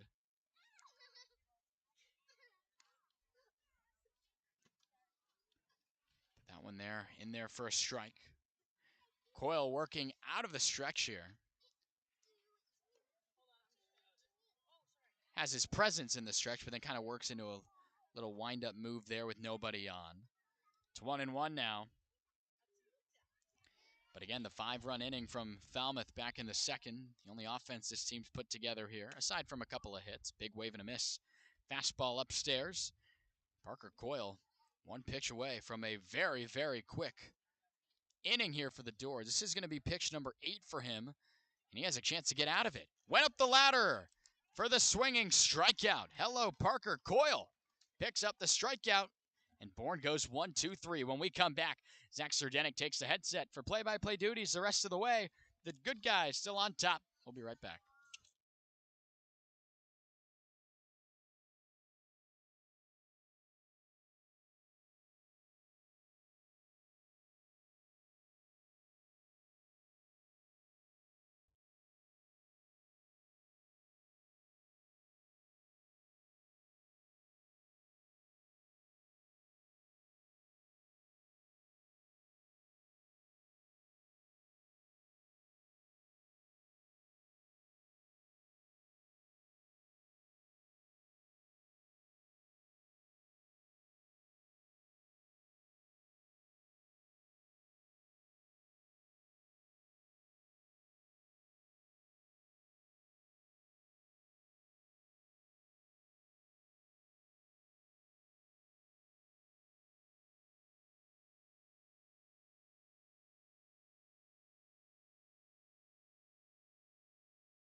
Top of the 6th inning from Doran Park, a 5-2 lead for Falmouth as they get to the top of the order to face Justin Lavelle, trying to add on to this 3-run lead, and that means John Spikerman's going to step in to lead off this frame. I'm Zach Sardenik alongside Matt Venezia, Destiny Sanchez, Scott Semanchik on the graphics for us tonight on what has really turned into a beautiful night in Bourne. It was hot earlier, but the breeze has come in. It's cooled things off a little bit, 79 degrees and blue skies on Thursday, July 13th at Doran Park. Just over a couple of weeks left in the season, Matt. It's crazy how quickly it's flown by. Playoffs starting up August 4th. I mean, this is game number 27 out of 44 guaranteed. I mean, it's been a really, really fun summer. This is something that you and I have talked about wanting to do for such a long time, being here on the Cape, and been enjoying every bit of it. Lavelle starts off. Spikerman with a fastball for a called strike. And we're underway here in the top of the 6th. Spikerman, Bazana, and DeBarge face the Bourne lefty. Breaking ball is low. It's 1-1. Wind blowing out to left. Lavelle works exclusively from the stretch. Fastball outside, and it's 2-1. Got a big frame in the lefty on the mound. All four pitchers between the two sides have been left-handed pitchers so far, so the two switch hitters, one on each order, have both stayed on that right side today. 2-1, Spikerman takes a called strike. Fastball at the knees, Spikerman gives a look back. William Bowers behind the plate, he disagreed, but it's 2-2. Well, especially because Spike's seen the ball so well. I mean, he's going to swing at what he knows or at least thinks is a strike, whether that one was in the zone or not. He's a very picky hitter up there, and that's a good thing. The break even. Lined into the gap, out in left center. That's going to get down on a hop. Spikerman took a big turn around first, but he'll scurry back as Trefretta got to it quickly. A 3-hit game for John Spikerman, and the leadoff man aboard once again. It's a trio of singles for Spike. Got the fastball low at the knees again, but this time because he knows behind the plate it's going to be called or at least close to a strike, he's going to swing at it, and he deposits that into the gap in left center. Such a smooth swing, and John Spikerman again. I mean, he's just been so good over this stretch. Had 2 hits yesterday, he's got 3 today, and now he leads off the inning standing at first. First pitch to Travis Bazzana. Catches the zone on a slider for a called strike. Spikerman has a ton of speed over at first base. Stole 24 bags with Oklahoma this year. Held on by Michelle. Bazzana takes another breaking ball, this one outside to even up the count. Spikerman, one of the top stolen base guys on this Falmouth team that we've talked already about their aggressiveness. Second on the Commodores in stolen bases. Only trailing Joe Redfield. Spikerman has 7 at this point. Bazzana just missed that one, sent it back to the screen on the fastball. Audibly upset with himself there, yelling out no as soon as he didn't get to that one. It's 1-2. Infield playing Bazzana pretty much straight up. Has an RBI tonight to go along with those 2 singles. Is lined the other way out to left. Trefretta back on it for the second out of the day for Travis Bazzana. I was going to say, every time he's come up there, I mean, everything's been along the left side, and that's a good thing. That means you're hitting the ball the other way. You're driving the ball to the bigger part of the field. You have more room there when you're hitting the ball the opposite way. I mean, he's keeping, as you mentioned, Pete Trefretta pretty busy out there, but nonetheless, every one of his pieces of contact today, 2 lineouts and 2 singles. I mean, he's making real good contact in. He certainly is. Kyle DeBarge has been pretty good today as well. He's going to come up, but not against Lavelle. It's a new arm entering the game for Bourne. We'll give you all the news on him when we come back to Doran Park. It's 5-2. Doors in for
For the first time today in this game, we've got a right-handed pitcher on the mound. Out of St. Joseph's, it's Matt McShane. Yeah, to St. Joe's, Matt McShane's been used 6 times this season here on the Cape. 2.13 ERA for the righty, as you mentioned, Zach. 12 and 2/3 innings pitched, 15 strikeouts to 5 walks. Last pitched July 10th against Hyannis. A scoreless effort over an inning and a third. He's got good stuff. Really, really good there on the right side of the mound. And with some righties coming up here, he'll take on Kyle in this close game. And they'll check on Spikerman. Dances back in, standing up at first base. He had himself a big lead. Michelle holding him on. First time he doesn't have a pitcher staring at him over at first base today. That's true. All those lefties, again, as we talked about. And he goes on the first pitch. And he beats the tag down at second. Spikerman wastes no time to get on the move against the right-handed pitcher. Swipes his 8th bag of the summer. And the Doors have a man in scoring position with one away. Doors, these two teams 1 and 2 and stolen bases respectfully. We've seen 1-0 Doors in that category. DeBarge pops this one foul. Got inside on the hands with that fastball at 93. And it's 0-2 to the Louisiana Raging Cajun and Kyle DeBarge.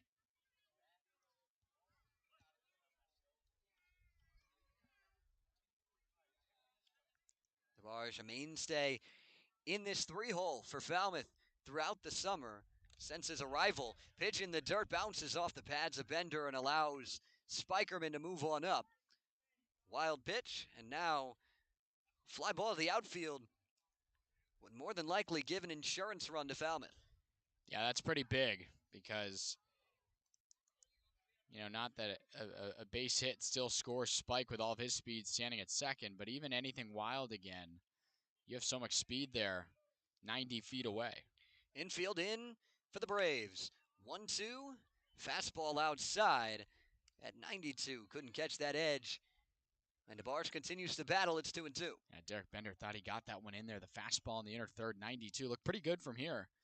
But again, the way these Falmouth Commodores are swinging the baseball bat, they know what are strikes. They swing at really good pitches. That's not one to swing at there, and it's a good leave. 2-2 breaking ball outside. It ends up in the same spot on a different pitch. Bender thought he got the first one. He thought he got the second one and didn't get either one. He really thought he got that one. He took a while to throw that baseball back, was patting his knee there, almost saying, come on, why not? Well, it's full now. Not too many more. You can leave there off the edge, but a really good at-bat worked here by Kyle DeBarge. The payoff pitch. Fastball popped out of play. DeBarge continues to stay alive. He'll see another 3-2. That's the hottest one we've seen from McShane, 94. Able to just barely kind of get a piece of it there and chase that one. It's a good pitch. I mean, he's dotting him up right now. A handful of balls we've seen in this at-bat have all been really, really close takes from DeBarge. McShane still working from the stretch with that man at third and Spikerman. Another 3-2. Breaking ball. Skied down the right field line. Diggs running over, and he'll watch it land just out of play. So yet another foul ball. And once again, DeBarge continuing to battle. That was the 8th pitch of the at-bat. Well, that's the other thing, too. When everyone's hitting so well, you can work a lot of good at-bats against pitchers. Have them kind of being the one reaching deep into the tank, trying to figure out a pitch to go to for the put-away. And again, it's not like you can drop something low in the zone because guys are going to leave that if you're hitting so well. Another 3-2. This one, the fastball low. DeBarge battles and works himself a walk. They're on the corners for Tyler McGregor. No damage yet if you're McShane, but I mean, an 8 or 9 pitch at bat right there with every pitch being very contestable.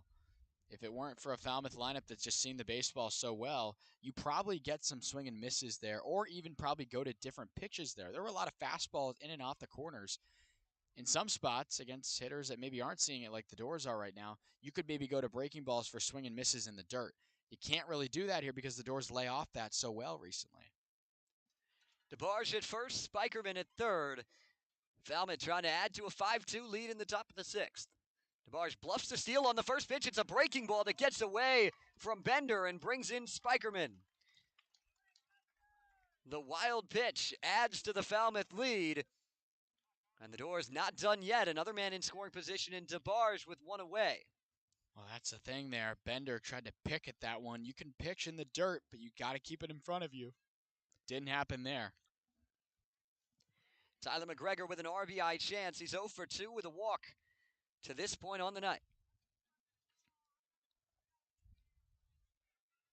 McShane with a look back to DeBarge. He got a good jump. He's headed for third. Bender, the throw from the knee in time. Foster picked it on a hop and slapped the tag on DeBarge to cut down the runner.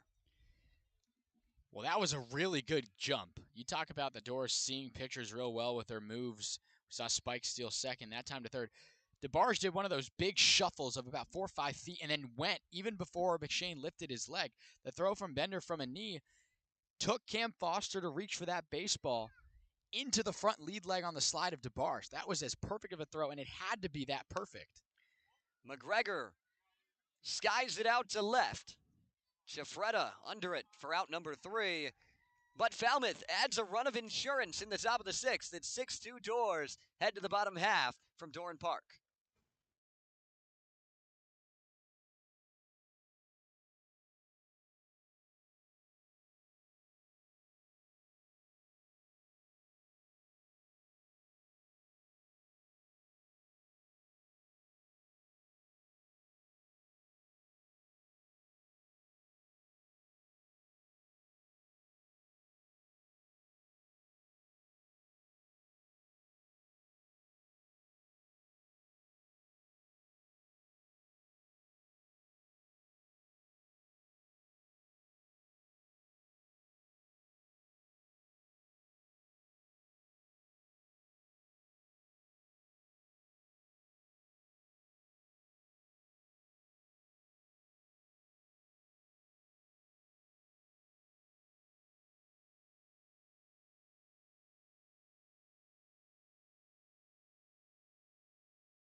Parker Coyle back to the mound. Now he's got a 4-run lead as he'll face 5, 6, 7 in the Bourne order. Kuroda Grauer, Cam Foster, and Pete Chafreda to face the Arkansas Razorback on the mound in Parker Coyle.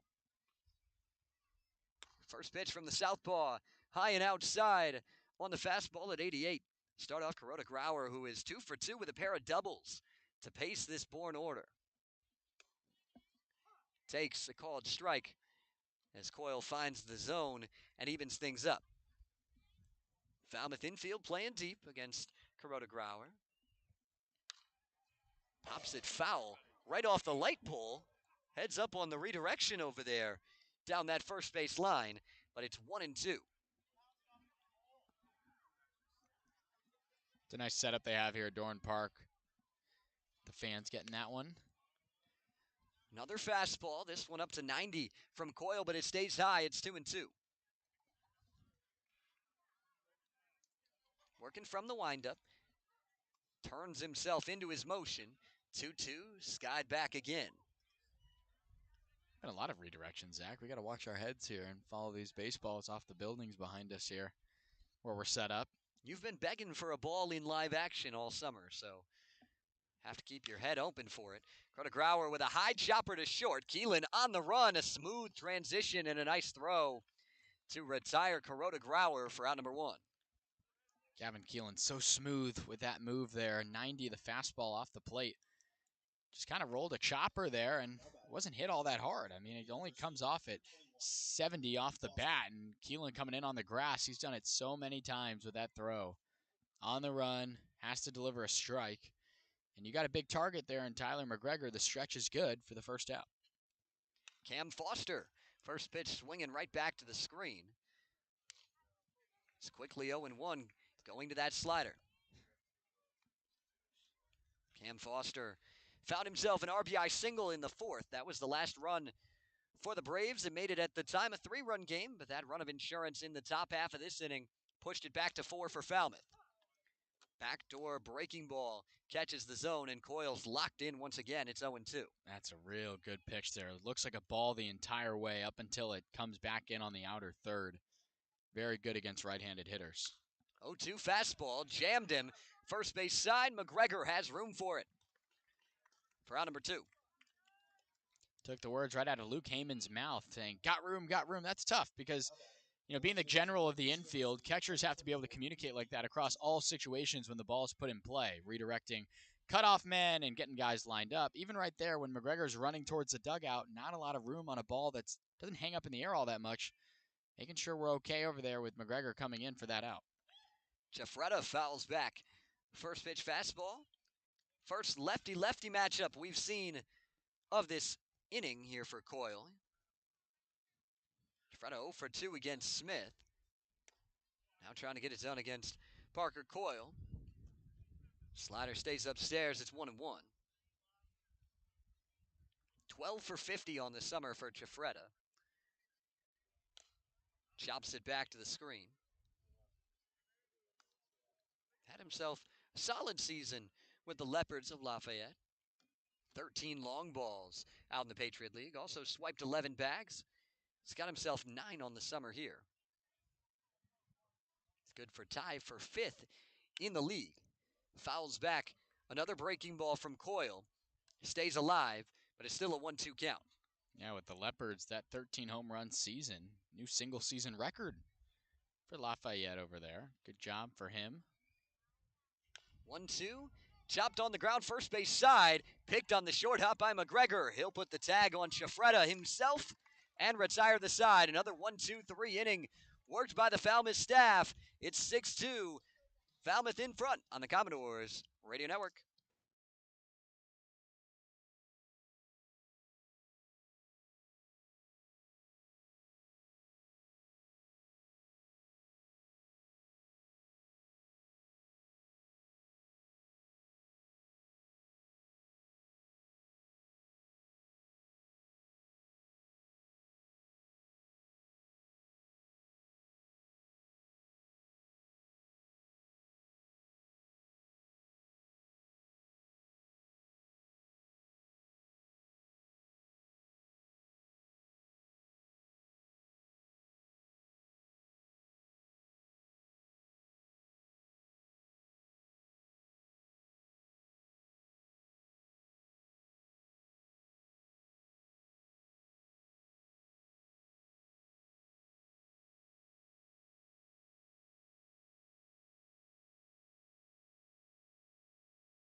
Top of the 7th inning, 6-2, Doors in front on the Commodores Radio Network. Zach Sudenik alongside Matt Venezia, Destiny Sanchez, and Laura Schroeder filling in on the graphics for us, as well as Scott Samancic tonight, helping us out.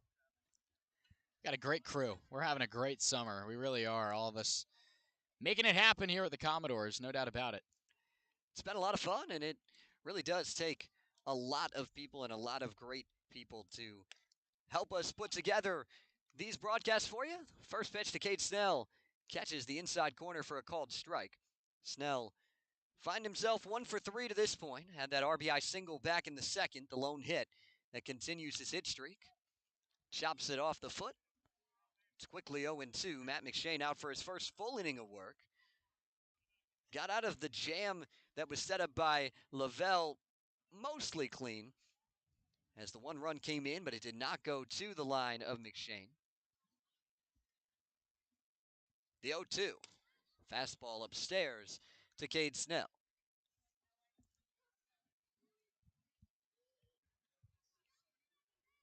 Snell just continuing to find himself locked into that DH spot for the Doors over the last 11 games. He's been there more often than not. Comes up empty this time. Has to walk back to the dugout with a punch out. Yeah, I tried to grab that one there, the breaking ball from the righty. Kind of the same thing we saw from Coyle, where it looks like a ball but then comes in on the outer third. Just trying to reach there from the left-handed batter's box, coming up empty. Haven't seen too many undisciplined swings like that from the Doors during this stretch, but sometimes when you're hot like that, you feel like you can get everything you swing at. Didn't happen there for Snell, but he heads back to the dugout. Here's Luke Heyman. He's hit a couple of balls really hard today. Takes the first pitch for a strike at the top of the zone, but he hit a foul ball home run that went foul and then ended up walking later in the plate appearance, and then hit one off the top of the wall in left in his last at bat for a double. Comes up empty on the fastball at 94. It's quickly 0-2 to the Florida Gator. Right leg kick, 0-2. Slider stays outside, and Heyman with a nice take to keep himself in this at bat. Yeah, he liked that one though, but let it go. Really, really good discipline take there. You could tell he was kind of fighting it just a little bit to stay patient with that one. May have gotten himself a fastball here. McShane works middle of the rubber from the stretch. It's another breaking ball, and Heyman pops it back. Stays alive.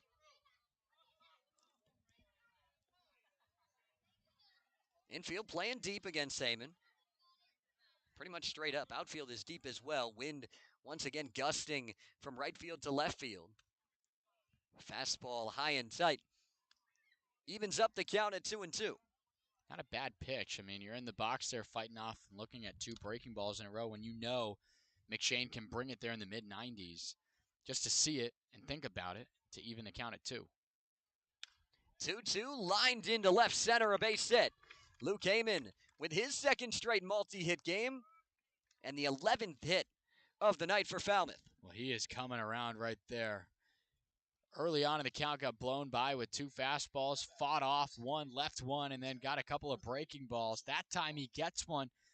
Really good pitch by McShane. I mean, it starts middle, and then really did a good job of diving down on that break stuff. But again, Heyman just deposits that one into pretty shallow left for a base hit. Christian Martin swinging on the first pitch, sends it out to center field, not too deep for Harrelson. Ranges over for out number 2. Back-to-back breaking balls. This time it starts off the at-bat from McShane, and Christian Martin getting underneath it. I don't mind it. I mean, swinging early if you like it. Just got under that one, though. Here comes Gavin Keelan. Pair of hits and a strikeout in his 3 plate appearances tonight. Heyman still over at first, being held on by Michelle. They'll check back on him. Dives back in easily. And McShane asks for a new baseball. Didn't like how it felt coming off the hand on that throw over.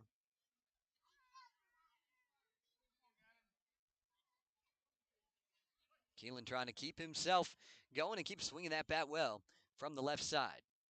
Righty McShane delivers fastball, sliced out to deep left. Chafretta back in front of the fence, and he'll make the catch about 10 feet from the wall in left. So Keelan gave it a ride, but couldn't get enough of it. Doors in front by 4 as we stretch from Bourne.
We're all stretched and ready to go from Doran Park.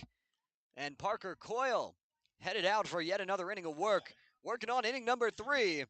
And he's going to start him off with Garrett Michelle. As you get 8-9-1 in the Bourne lineup to face Parker Coyle. 6-2 game from Bourne. First pitch swinging, foul back out of play. 6 up, 6 down out of the bullpen to this point from Parker Coyle. After relieving Jacob Smith, who had himself a really good outing. 4 innings pitched, just 2 runs allowed, 7 strikeouts for the Doors lefty. Coyle bends one outside there, even up the count to Michelle. And that was a season high for Smith. I mean, 13 strikeouts through his 2 outings. I mean, very quietly, he's been really good in that department. Fastball off of Heyman, and it's 1-2. That was funny. Both Luke Heyman and William Bowers behind the plate kind of redirected off both of them. They both immediately turned to each other to check on each other. Are you okay? They both took the end of that foul ball. 1-2. Breaking ball, strike 3 called. Coyle retires the first man of the inning by way of the backwards K, his second punch out. And he continues to mow down probably the best lineup on the Cape. Well, that was a good one. Breaking ball starts up. Thought about it. Check swing didn't matter. That's 9 for this staff today. Really mowing down these hitters of Bourne. The Commodores entered today the best team in the Cape League in strikeouts. You can add that 9 total to the team's 256 entering today. Night in and night out. Doesn't matter who they're facing. Still find a way to strike out a lot of these hitters. Parker Coyle down 1-0 to Harrelson, but gets him to chop it to the right side. Martin with a nice play from shallow right field. And then an easy flip to McGregor for out number 2. Rolls over a fastball there. I mean, just not a bad effort. You know, piece of that one, and Christian Martin having to run with that one the whole way back towards first base. So at least where your momentum's taking you, it wasn't hit all that hard. So you got to kind of, get it out quickly because you got decent speed there, and Harrelson running down the line. But it's a lot easier instead of reaching back towards the hole, towards second base to make that routine 4-3. Lineup card flips over. Kendall Diggs steps in, takes the called strike. Destiny's going to have all the scores for you guys in just a few, but 18-0 the final between Katuitt and Wareham. Cavaliers just putting it on the Gatemen at Lowell Park.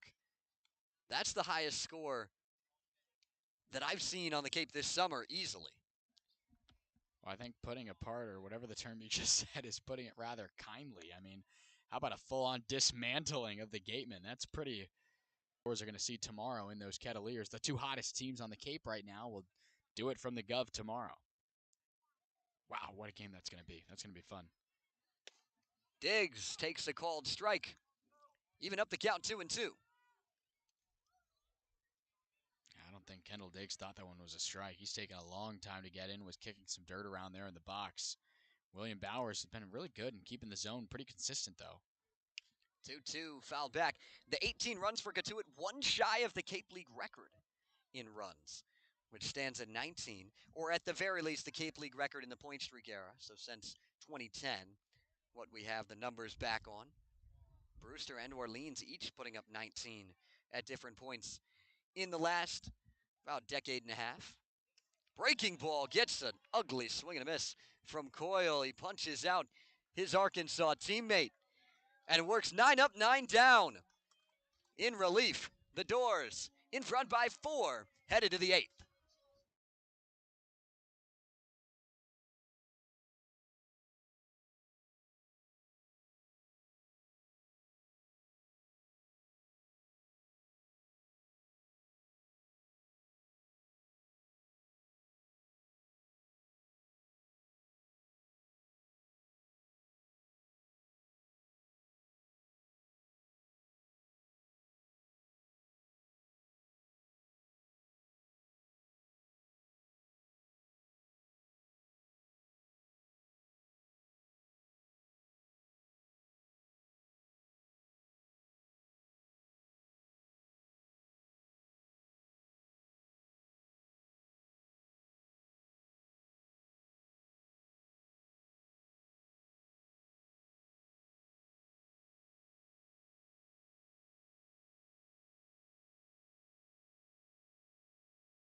9-1-2 for Falmouth. Gavin Turley will lead it off in the top of the 8th.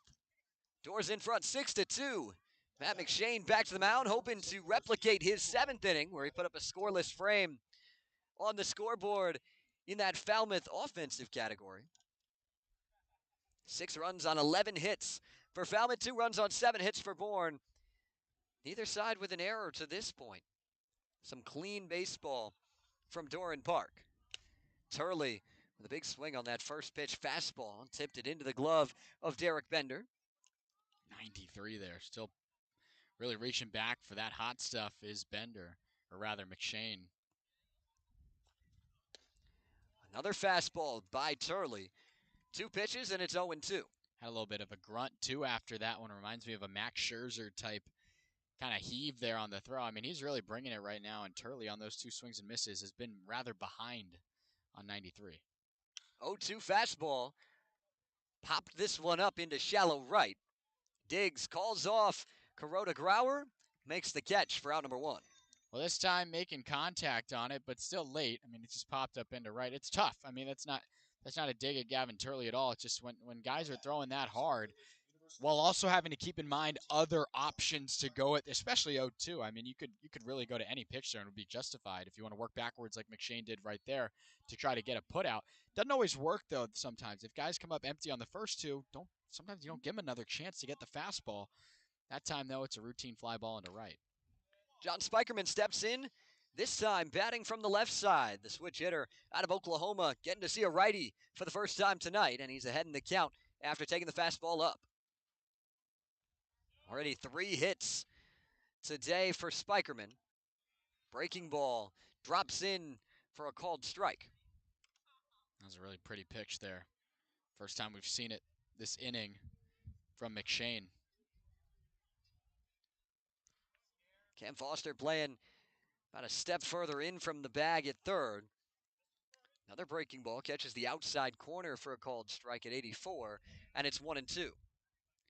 It's the first time we're seeing Spike from the left-handed batter's box today. Seen all these lefties today. First time we see him from the other side.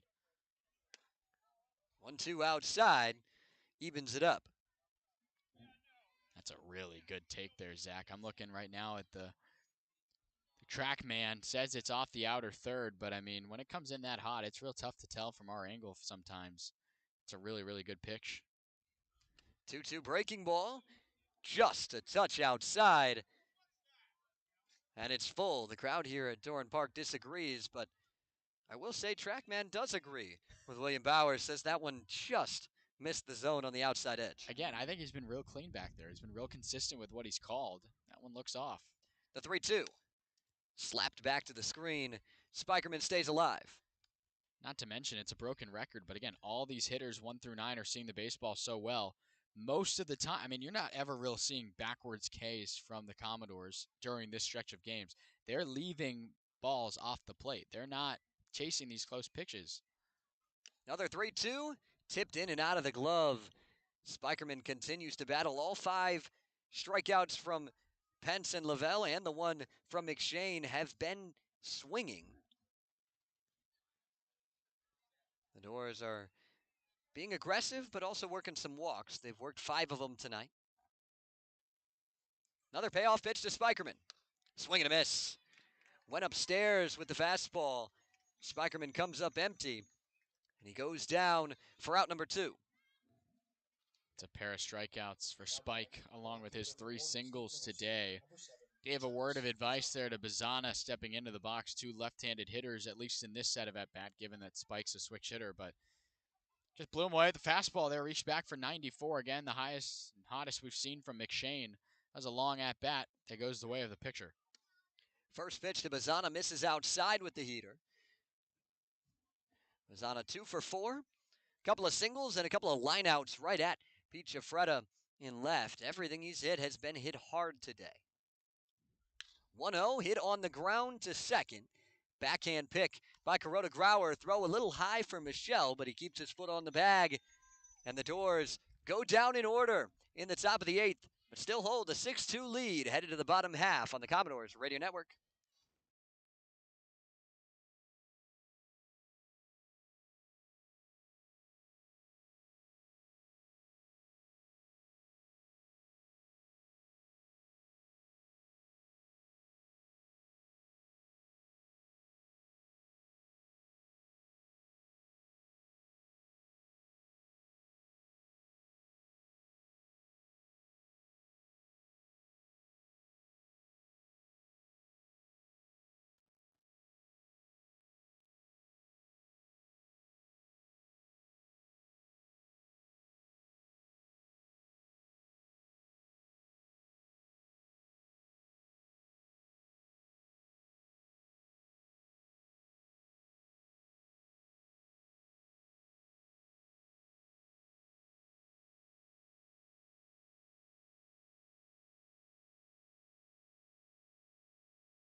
We're to the bottom of the 8th in Bourne. Falmouth in front, 6-2.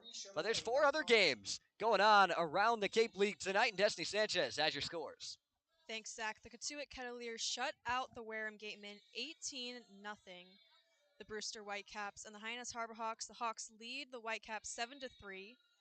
The Orleans Firebirds lead the Harwich Mariners 8-0 in the bottom of the 5th. The YD Red Sox and the Chatham Anglers are scoreless in the top of the 5th. Thank you, Destiny. Nice to see Chatham do over the last week or so because the fog's been so bad. Yeah, we know that better than anybody, given that we had the delay ourselves over there. But that's okay. I mean, baseball goes on, and for the poor Chatham A's team and the broadcast having to tough out a tough stretch of playing baseball every single day throughout the rest of the season with multiple doubleheaders scheduled. Parker Coyle back to it for his 4th inning of Vastine, and it's quickly 2-0 as he spikes the fastball. Vastine ahead in the count. Had that single in the first, a little flare off his bat against Jacob Smith, and since then a pair of outs. Pops the 2-0 back out of play. Coyle back in the count. Doesn't seem rattled at all at any point right now. No, this has looked the most comfortable we've seen from him without a doubt. I mean, his longest outing was 3 1/3 innings. This is entering his 4th full inning of work here, Zach. And he would go down as the pitcher of record for Falmouth in this baseball game. Otherwise, if he wasn't, it'd be his longest hold effort, and he's looked spotless. 3-1 now, misses low, and that's the walk. Just his 3rd walk of the summer. He's been fairly clean in terms of attacking the zone. But it drops below to Vastine, the leadoff man aboard for Bourne. And Coyle was perfect through that point, entering the time he came into the game, the 5th inning, as you mentioned, ending the broadcast's previous inning. It was 9 up, 9 down for Parker with a handful of strikeouts there. That's the 10th man he faces and the first one that's reached. Bender pops it foul on the first pitch. He hit the ball pretty well off of Coyle in his first at-bat, but hit it right at the center fielder, John Spikerman. But that's the difference there, though. We saw him fall behind there in the previous batter in Vastine. Now he's back ahead. He's been ahead of everyone outside of that walk. And a ground ball to second. Christian Martin will touch the bag himself. Fire to McGregor. And just like that, Coyle right back on track, facing the minimum through 3 2/3. It just looks so effortless right now from this Falmouth team right now. I mean, just executing a really, really good pitch there to get chopped. That's Derek Bender, the best hitter in the Cape League right now, chopping one pretty conveniently to Christian Martin. He's already pinching the bag, but that pitch at 87 only came off at 80 off the bat. He did not get a lot of that one. Does it himself, steps on the bag, says, Gavin, I don't need you for this play. Does the 4-3 himself for the double play. Here comes Caden Bodine. Gets ahead in the count. This time, as the fastball just stays above his letters. Switch hitting catcher out of Coastal Carolina, the DH tonight. Sends one on a couple hops to Keelan. He slipped. It ate him up. And Bodine will reach on the 2-out error. Yeah, just moving to his left. Looked rather comfortable and routine there, but just in and out of the glove. That's going to happen every now and again. And if that's the only break that's not going your way, the way this Falmouth team is going right now, well, you'll take it, and you'll just have to eat that one up. But the way Coyle's been going, just got to find a way to not extend the inning. It's only a 4-run game. I mean, like they say, a bloop and a blast, and it's a ball game. You don't want that to happen here. Just got to get to work. We also have a defensive replacement out in the outfield. Gavin Turley's evening is done. Tab Tracy has replaced him in right field. Ground ball from Kuroda Grauer to third. DeBarge will take the short route. Flip it to Martin for out number 3. We're through 8 at Doran Park. Falmouth in front, 6-2. This is your home for Falmouth Commodores baseball.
Top of the ninth inning in Bourne. Falmouth looking for a little more insurance.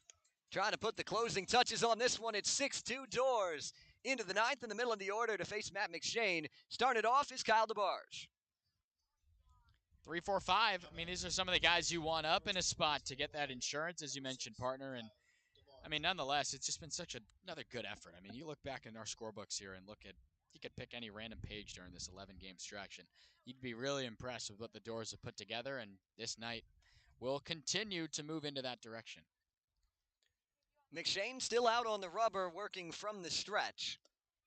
Starts off DeBarge with a front door breaking ball for a called strike. DeBarge 1 for 2, RBI single in the second, and then a couple of walks as well. Was caught stealing, trying to take third the last time he was on the base paths. And that was after working a walk, the first batter that McShane faced. Slider missed out to even it up. Big swing and a miss on that fastball. It's 1-2. McShane's gotten a lot of wave and misses on that pitch. Definitely the most lively of any of the arms we've seen today, including Falmouth. 1-2 out. And another tight take from the Doors. Evens it up, it's 2-2. But the trend continues. Tight takes, but they're not being called for strikes. I mean, it's just such good disciplinary baseball by literally centimeters. Break even, high chopper, third base line, and it's foul. A good thing for the Doors. DeBarge hit the deck right away. Comes up laughing it off with Derek Bender. A couple of Sunbelt guys with DeBarge at Louisiana, Bender at Coastal Carolina. Real good year for the Chanticleers in the Sunbelt. Hosted a regional in Conway.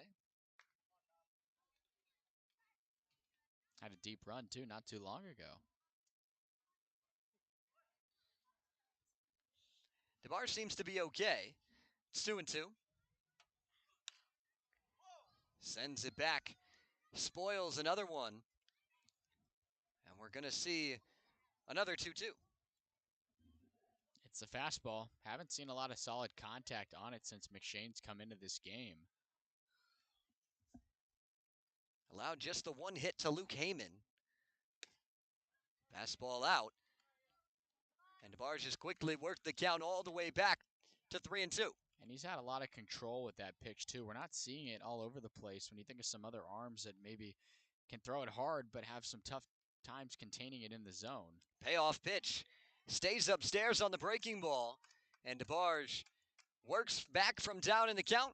Finds himself aboard his third walk of the outing. And the leadoff man aboard for the Doors in the ninth. Yeah, the way Kyle's game's going, he's going to most likely officially end it 1 for 2 in 5 appearances because of those 3 walks. But they've all been in full counts, too. I mean, he's seeing good pitches. He's fighting some off. Has certainly seen a handful of offerings, but just fighting them off and then finds a way for the at-bat to work that 4th pitch for a walk. Tyler McGregor trying to get himself going in the box. Takes outside to start off this AB. 0 for 3 with a walk. Takes inside. That catches the corner for a called strike. Bender tried to fire back to DeBarge, but ended up holding up. It's a 1-1 count. 3-step lead over at first base from DeBarge. He's come set. Seen the aggressiveness from this team on display today.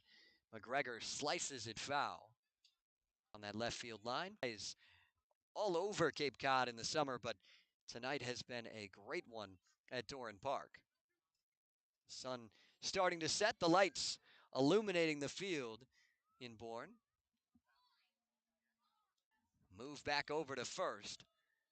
But DeBarge back in standing up.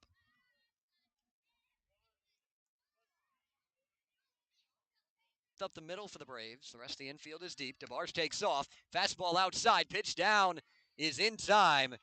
Bender fires out DeBarge for the second time in this game. And the first man retired in the ninth. These teams run a lot on the bases. And the Braves trying to keep the Doors from reaching them close. There's a wide margin. It's over 20 stolen bases differentiating these two teams, 1 and 2 respectively in the Cape League. But right there, DeBarge, decent jump, but just a really good throw again from Derek Bender behind the plate. Breaking ball stays high and outside. It's 2-2 to McGregor, but 3-2 to McGregor. But the thing with Falmouth is they were second in the league, but they had been caught stealing the least amount of times of any team in the league. They had been so efficient, just caught 10 times entering tonight. But 2 more now. Payoff pitch, hit on the ground, right side, past a diving Kuroda Grauer and into right field as Tyler McGregor finds himself with another hit. And the Doors have 1 on with 1 aboard. That's McGregor's first hit of the game. Good to see him extend that a little bit here. He's been red hot for these Commodores. Entered today hitting .340. You knew it was only going to be a matter of time. He had a couple of walks earlier as well. But he's able to pick up a hit there. Didn't have one yesterday against Brewster, but a nice little run for him with multi-hits in the Wareham game and 1 for 5 against YD. Really good to see that big bat for Falmouth come through here in the 9th.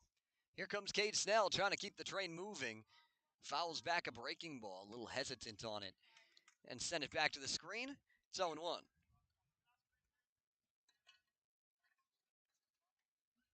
McShane trying to get himself through this inning. He's already worked 3 full innings now after entering midway through back in that 6th. A 1 breaking ball is sent back. Quickly ahead of Cade Snell, 0-2. Been impressed with what I've seen so far from McShane. Has yet to allow a run to his line. Trying to put up a 3rd straight 0. Another breaking ball pulled foul down that first base line. Longest outing of the summer for McShane was 3 1/3. If he finishes this one, he will just pass that with 2 more outs to get. Yeah, I mean, again, he's looked real good. I mean, this is really the only time in some time we've seen this Falmouth order kind of be held in check a little bit. There hasn't been too many base runners during this stretch. Since he entered the ballgame, the Doors have stranded 1 base runner. Snell gives that one a ride out to right. Going back and watching it fly is Diggs. Cade Snell takes the words right out of your mouth, and they're now going to say it's a double. A late call comes in that it's a double, and that holds up the base runners. Everybody thought that ball was gone from Snell, including Trackman, that had that ball going 357 down that line, 104 off the bat, but either way, it's a ground rule double. And there's 2 in scoring position with 1 away. Oh, that's tough because right now, Cade Snell standing at seconds having a conversation with Joe Gravina saying, are you sure about that? I mean, I don't know. Out of the box, little bat flip there on that 91-mile-an-hour fastball. The only bit of damage done against McShane. Everything else hasn't been hit like that. Snell ropes it for his 2nd hit of the game. That ball left his bat at 104 miles an hour. Snell is still talking to Joe Gravina at second base. He's laughing it off now, though. It's a 1-0 count. The infield's in for Bourne with Luke Heyman stepping in. Another breaking ball stays up. It's 2-0. Heyman did single in his first appearance off McShane. He got a fastball and lined it into left center. Hence the back-to-back breaking balls to start him in this AB. Yeah, just trying to keep him honest, not wanting to give up something like that again. He's seen the ball real well. I've been real impressed with Luke Heyman today. 2 for 3 officially, walked earlier and scored on it. He's worked some real good at-bats. Does go to the fastball on the 2-0, catches the outside corner. And it's 2-1.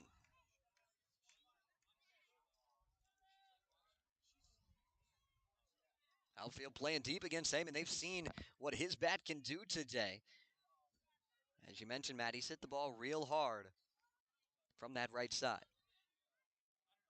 2-1 fastball stays outside. It's 3-1.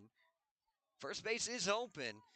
Got a bit of a sleeping giant tonight in Christian Martin on deck. He's 0 for 4, but he can definitely swing at one of the top RBI guys on this squad. Hitters count to Heyman. McGregor at third, Snell at second. Heyman comes up empty. Pitch gets away from Bender all the way to the backstop. McGregor hustles in And another run across for the Doors. Bender thought that ball was tipped. William Bowers says no. And it's 7-2 Falmouth. And Luke Heyman, too, even saying, I did not tip that. I will certainly defend that honor up there. And now more of a conversation being had. But nonetheless, we've seen a couple of those. Second run today being scored by Falmouth via the wild pitch. That's a really big run picked up here to make it 7-2. It's a 3-2 count to Luke Heyman. The payoff pitch. Swing and a miss. McShane battles back and punches out Heyman for out number 2. Falmouth already with one run of insurance thanks to the wild pitch and a chance for a second here with Christian Martin coming up. You said it best, Zach. We're looking to see Christian Martin find a way here to break through in this ball game. His RBI total, second on the team right now in RBIs with 11, albeit he's been here the longest since opening day. But that's okay. I mean, he's put it to good use, and that's why he's still in the lineup here as we're now into the midway point of July. He's the lone Commodore that is yet to reach base today. Comes up empty on the first pitch fastball. Flew out to center field. Harrelson ran down his last AB. Takes the called strike at the knees. It's quickly 0-2 to the Virginia Tech Hokie. Bourne will have 6, 7, 8 in the order in the bottom half. Falmouth trying to close this one out. 0-2.